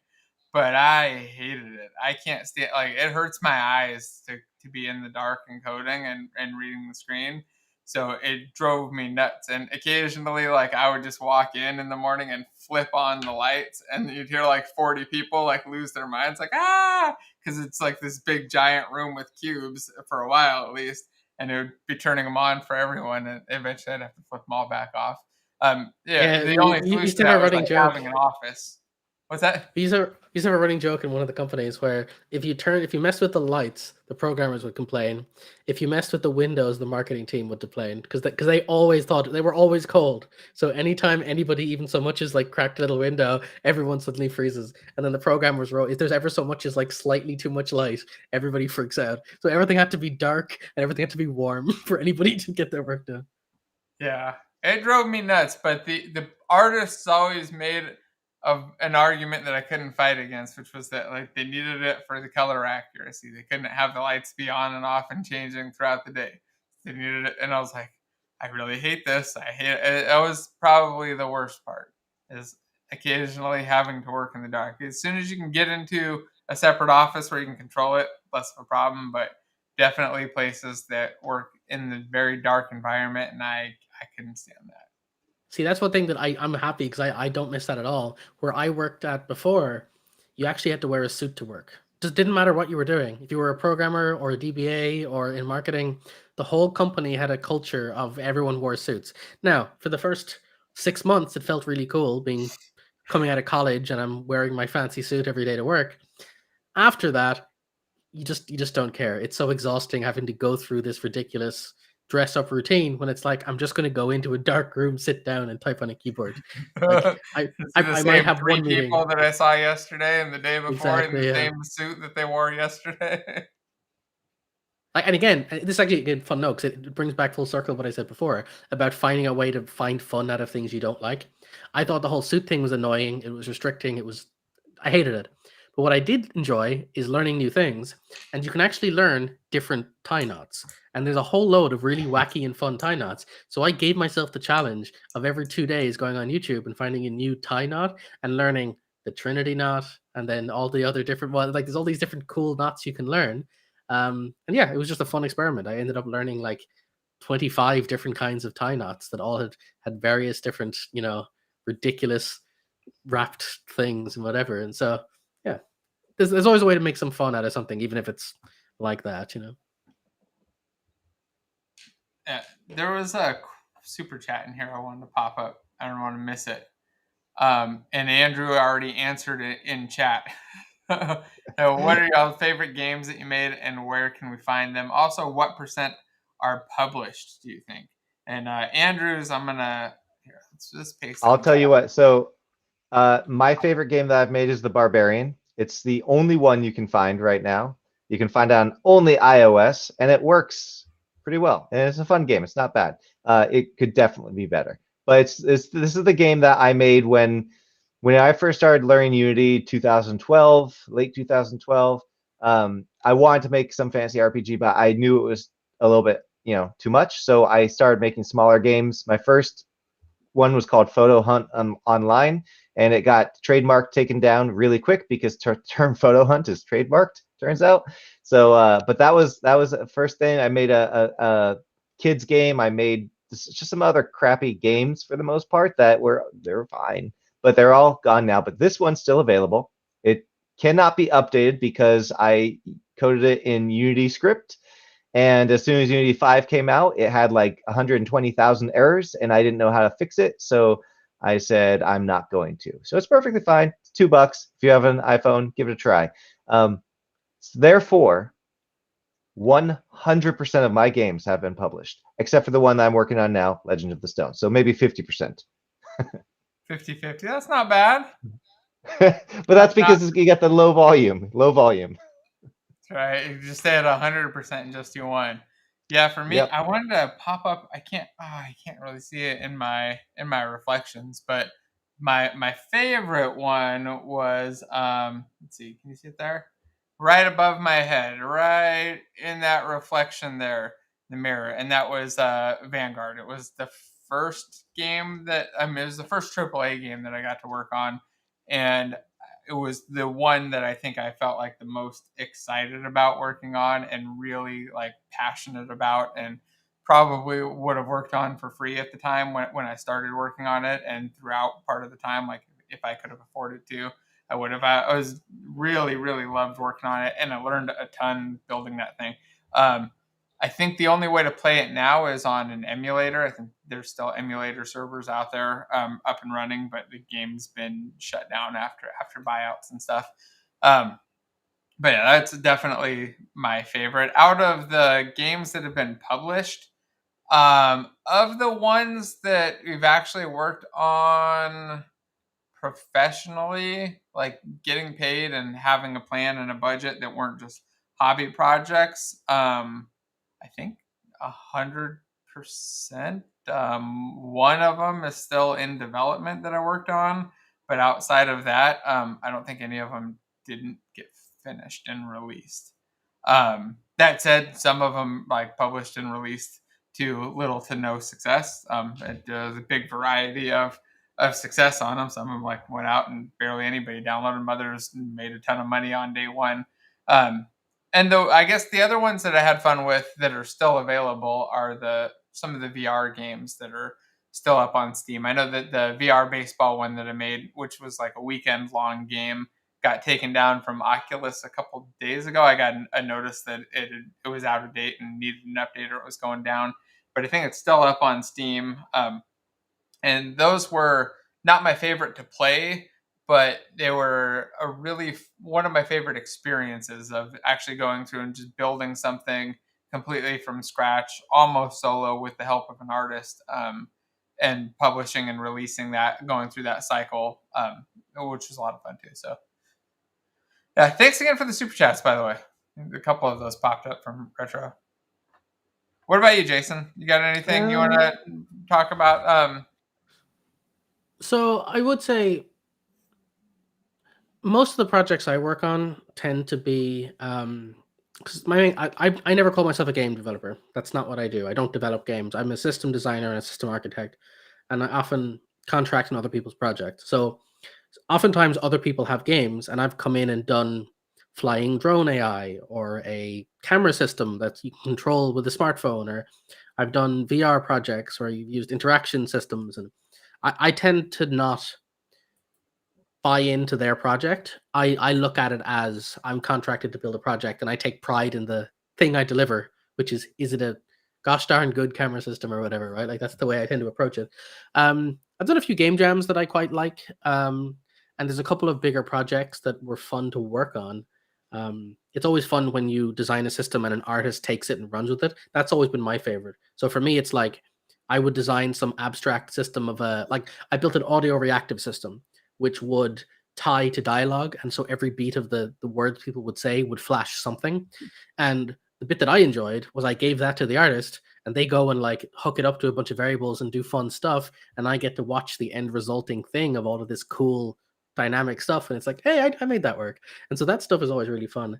But as for actual games and stuff, unfortunately there's not much really, and it's not really my style anyway. um I would say probably some of the game jam stuff would be some of my favorites. I did a lot of VR back in the day. There was a lot of prototypes, and I helped a lot of devs because back then there was a lot of artists in VR and very few programmers. And so I sort of bounced around, and every single one of them needed a raycast system or some selection system and didn't really know the basics of that.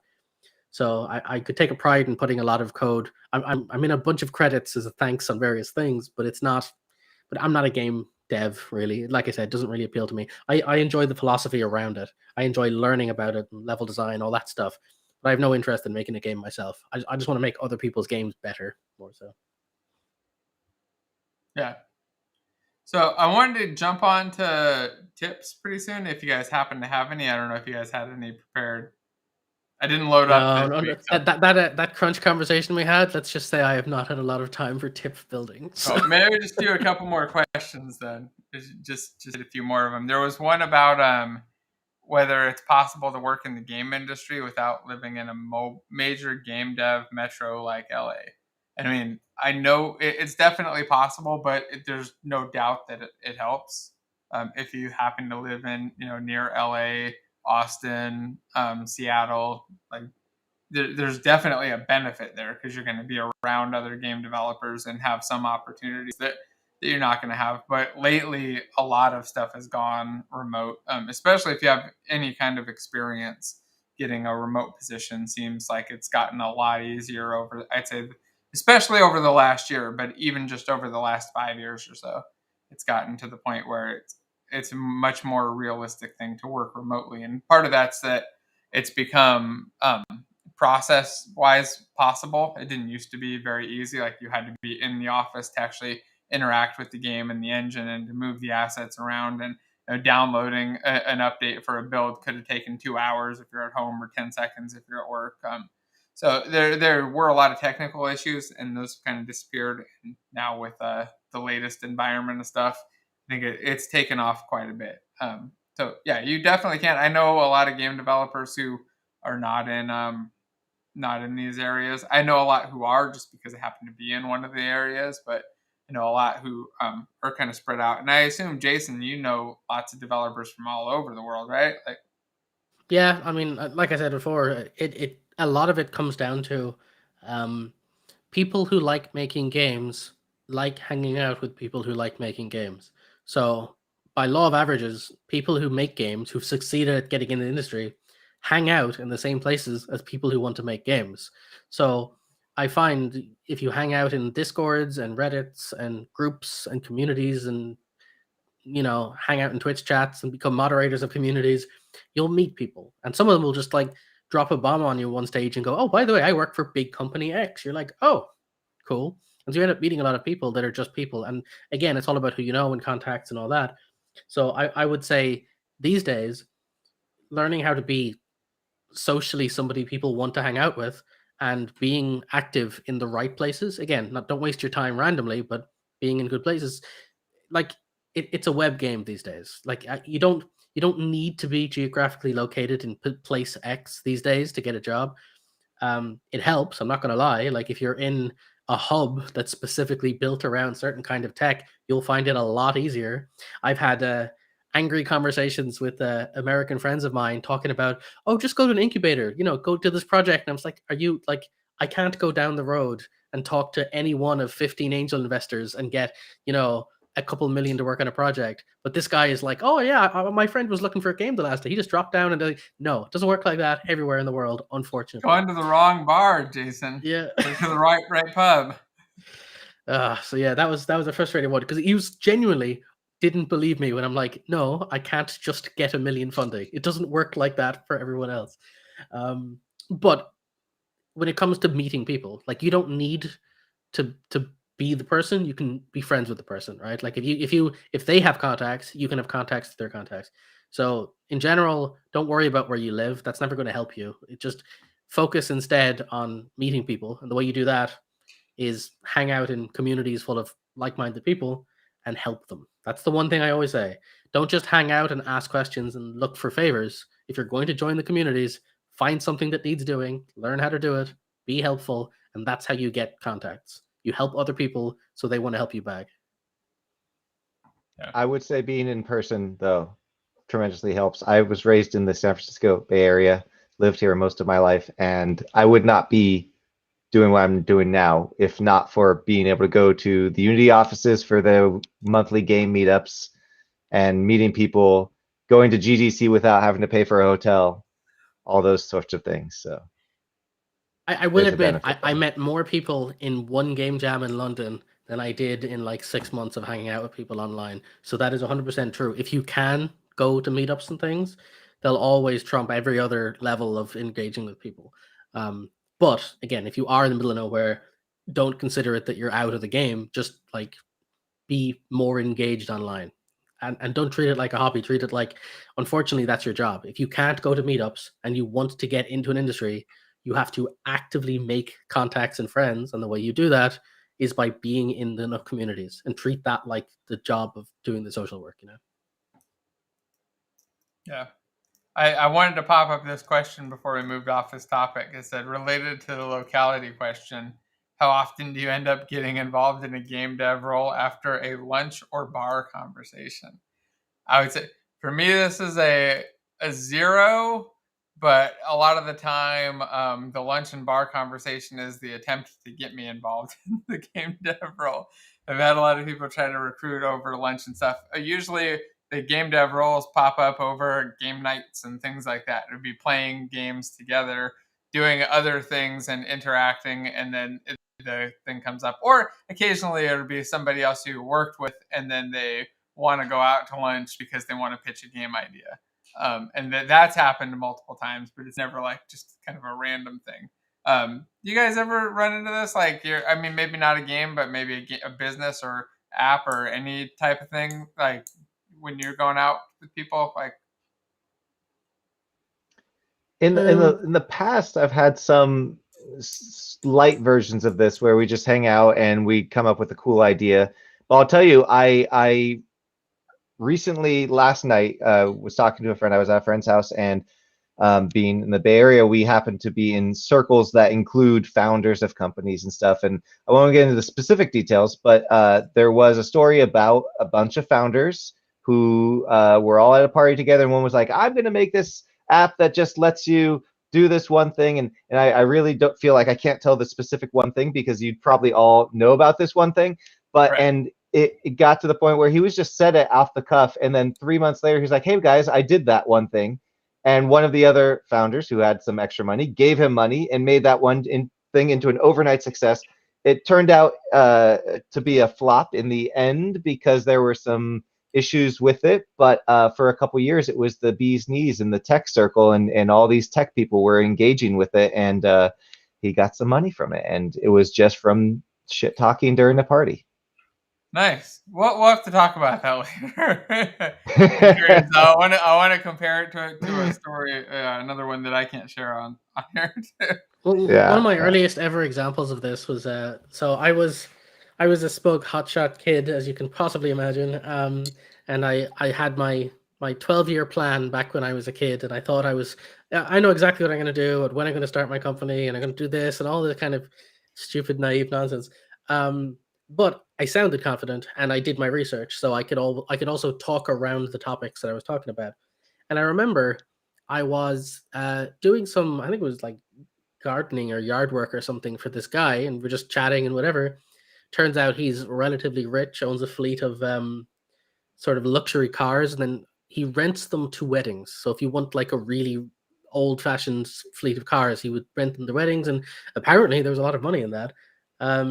And so yeah, we were talking, and I was just casually complaining about the fact that we're in a small town and there's not really much to do, and there's all of these like kids hanging around and looking for stuff to do.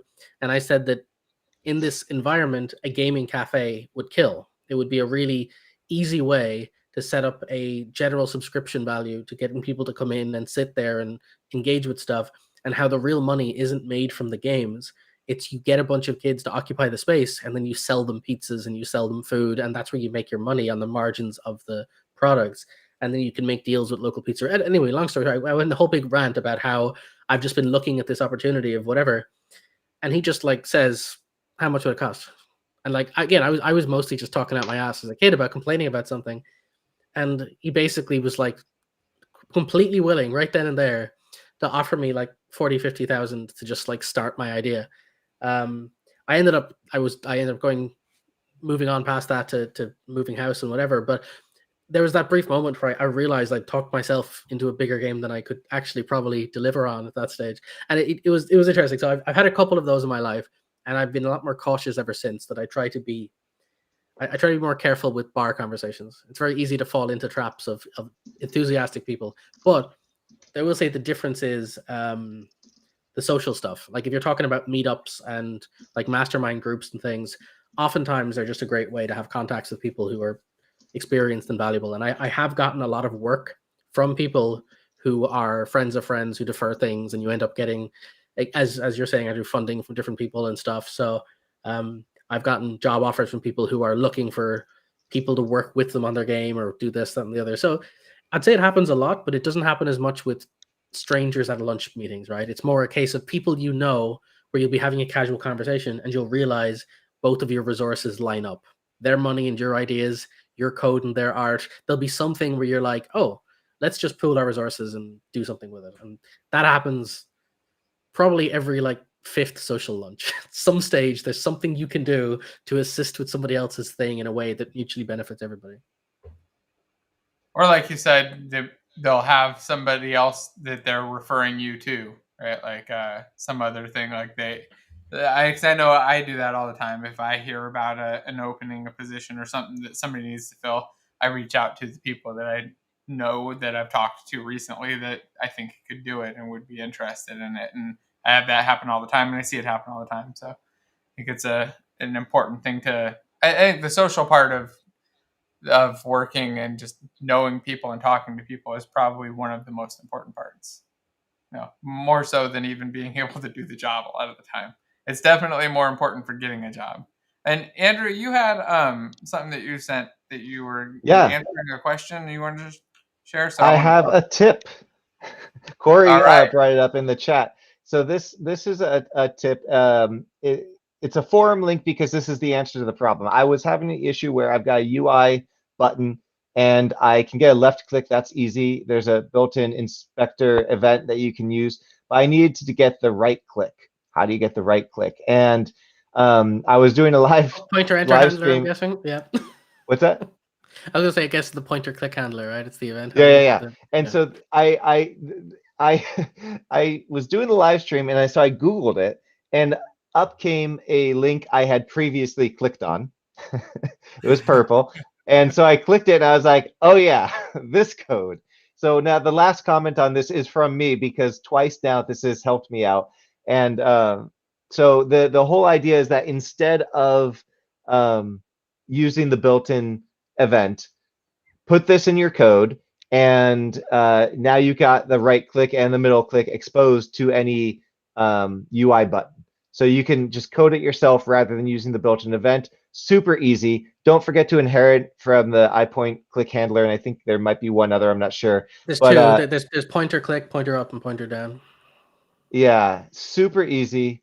It works really, really well, and it solved my problem twice now. It also works on GameObject, by the way. It's not just UI. You can literally make a cube, put the script on it, and you can click the cube. It'll do the raycast and stuff for you.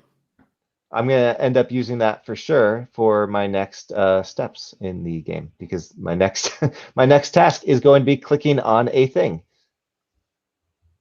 Nice. That's a good tip. So I'm glad you had a tip. And actually, one thing to note on that too is if you are going down that road with it, something to note is that sometimes you'll get into a weird territory where that'll detect clicks through UI elements sometimes, depending on what you're doing. So there's a second check you can do. It's worth looking into. It's eventsystem.current is over game object or is UI, whatever. You have to do a flag check to make sure you're not clicking while also clicking on your HUD elements or whatever.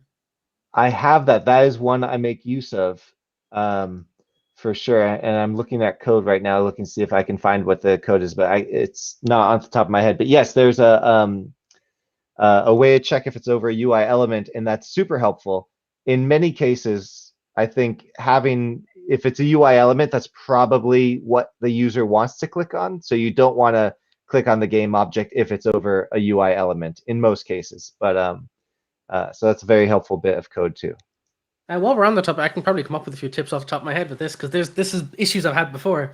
One of them being is if you're trying to debug this problem, if you're doing raycasts or clicking, you'll often get into this weird scenario where something doesn't click. You're like, why is my button not clicking? Why is the object not firing events? And the answer is it's probably being eaten by some other object. And the way you can figure that out is the Unity uses the event system. So in the UI, in the scene, there's an object called event system. And if you click on that, you'll actually see a print log of all of the events firing at the moment. So it'll tell you what's moused over, what's moused left. So if you're having trouble where something isn't working, bring up the event system and pull it up on the side. What I'll often do is make a second inspector and lock it. And by the way, if you didn't know you can do that, you can lock an inspector, add a new inspector, and have two of them open, one of them locked to a certain script. So lock one of them, and then as you go around and use things, you can see what's hovered. So even though there might be something invisible there, if you put the mouse over a box, you might get an event like, oh, I'm actually over UI element 5. It's like, aha, there's an invisible UI element still receiving events. And this can happen if your object has events being fired. So another way to handle that is put a canvas group on the object and make sure to turn off the checkboxes for interactable and receives raycasts. So keep those two in mind. I can't pop. I'm I'm trying going to to get our make heads use of that. off the spot so you can see that enter. I've got the event system selected there. You can see it over here. Everybody Yeah, there can you see go. that. It'll tell you pointer enter, Yeah. pointer press. So if you're trying to debug what the hell's going on, bring that up and look at it while you're doing stuff, and it'll help you find those issues. I'm going to use this tip today that I didn't even know that existed. Yeah, it's just this event system object in here. It's a little bit small, but you can kind of see it there. And then you select them, and you can see here. I'll full screen it for half a second. There. Hopefully everybody's able to see it. But yeah, that's the one. That thing is very handy. I occasionally forget about it, and I'm like, oh, I got to debug this. And I'll start looking through and hitting a breakpoint, and I'm like, oh yeah, this is an object in there. What am I doing? Like, go look at it again. I also, just as a point of reference, if you ever find yourself making a lot of UI elements, you'll often find yourself accidentally leaving images and everything. Because I don't know if everyone else does this, but I instinctively go create new image, create new image, create new image. I end up with a whole load of images, and those images will eat events if you're not careful. So make a point of going through your UI, and if you have like a white background on something, just get rid of it. Like try to make sure there's no unnecessary things in the path of your objects. Isn't there I think buttons or images have a toggle for whether they can receive clicks. Yeah, They there's a do, checkbox to turn them off so they ignore the raycast. Though in my case, anytime I ever make a UI component that has interaction on it, I will always put a canvas group on it, and I will always make a show and hide method on my script that lets me toggle both of those on and off. And that way, regardless of how complex the object is or what events are on it, I can say for each UI component, disable input, enable input, show, hide. And whatever that means to the script, it'll figure it out. Just like we talked about law of Demeter stuff before. If it turns out it's a canvas group, it's a canvas group. If it's an image, it's an image. It'll turn it off. Whatever it is, I don't think about the details. I just tell the UI element, you should not be receiving input right now. Figure it out. Figure that out for yourself. I don't care. I feel the same way. In fact, if I popped up that code, you'd see it's got show and hide methods that toggle stuff on the canvas group in that case to turn those things on and off. So cool. Well, I think I'm going to start wrapping things up and getting ready. I got the Q&A call for students in about 30 minutes or so. I'm going to grab a snack and get ready for that real quick. And then, I don't know, anything else you guys wanted to talk about real quick before we get going? I know you don't have any premieres today, but tomorrow we got a couple things coming out, right? And Andrew, are you going to be going live today? I'll be going live, but Jason does have something coming out that everyone should pay attention to. I'll send you a link for my stream later. Yeah, so just the guys are alluding to, I have been doing a released video on a Sunday. This Sunday's video isn't coming out, but will be out tomorrow, and I think you'll like it. I think it's a good one. I've had a lot of fun making this one. So yeah, I got a little preview of it, and it looks pretty cool. So I'm excited to see the full version of it. And I'll be streaming. Oh, thanks. I'll be streaming at noon. And today I'll be working on, I'm going to use this event thing that Jason just told us about, and I'm going to try locking the inspector, which is something I've heard of but never actually done. And my next step is to be able to click on a chest and open it, which seems very simple. So hopefully that'll happen fast, and then I can work on more stuff, and we'll see where it goes. Generally, when I start working, we either get bogged down in a bug or we get done, and then I get to choose what to do next, and then it goes on fun tangents. And we're getting closer to getting the goblins back into the scene, and we used to be in the scene, and I want to get them back, but baby steps. Well, when you get to locking the inspector, don't freak out when you realize that the inspector's not working and you keep changing the wrong object. Because you're going to do that. You're going to be in there going around changing stuff like, why isn't this moving? Why isn't it changing? I just turned this object off and not realized you've been on the wrong object the whole time. That is so infuriating. Or when you're adding components to a script and you're like, oh, I've just added them to the wrong object because I've just spent the last few minutes adding scripts and I thought I was clicking new things, but it's always been the same thing. Yeah, constantly adding it to the same locked object. Yep. But it's a very handy thing. Open up multiple inspectors. Lock one, leave the other unlocked. It'll Good help tip. a little bit, but it's And by the way, definitely while we're doing that, if you don't know about the debug mode as well, that's another one. If you hit the little triple dots in the top right corner, you can switch any inspector from normal mode to debug mode, and it'll show you the serialized fields. So you don't always have to make every variable public to see what it's doing. If you're having an issue that like the array is not populating correctly or the selected object field isn't showing, just set the editor to debug mode and all of those private fields are visible, and you can use that to debug something that's going wrong state-wise. Yeah, it'll show you the properties too, the backing fields behind your properties that have a getter and setter that you wouldn't normally be able to see in there too. Super handy. So that being said, I never use that. I actually always make my custom inspectors, but I don't think everybody does I that. use it all the time. I use it when I want to look at something. I'm like, what the hell is the data in there? Like, there we go. That's like, all right. Well, I guess somebody was mentioning there's a opening a dedicated inspector tab. Anyway, I just want to say thanks everybody for watching. Make sure you like. Oh, where's my thumbs? Like, subscribe, and share the stream. Share the video everywhere you can. Drop it on Facebook or Instagram or whatever, and take little clips and pop them up on TikTok, I guess. And outside of that, join Andrew. Oh, there's, thank you, Paul, for the super chat. For the pair, I wish this thing would show the graphics. I'm gonna have to figure that out. It is funny that it writes in long detailed sentences. Character bowing down. I love the descriptive versions. Thanks again, Paul and Retro earlier. And then, everybody else, make sure that you join Andrew's stream. Go check him out. He's going to be live in just a little while. And then shortly after that, it'll be live for the game architecture course Q&A call. So I'll be there, and maybe I get Jason to come join me there. All right. Well, thanks again, everybody. And you guys, anything last words before everybody hits the like button and leaves? Well, I guess my last words is given Andrew's great advice, I'm probably going to get a pizza and savor every bite now, I think is what I'm going to do. I know everyone's gonna get pizza now and be mindful about it. I'm like thinking right now, I was literally planning on walking over there and tossing in a pizza. So, guess it'll be a pizza Q&A. Yep. All right. Well, thanks again, everybody, and I guess we'll see y'all next week. Thanks.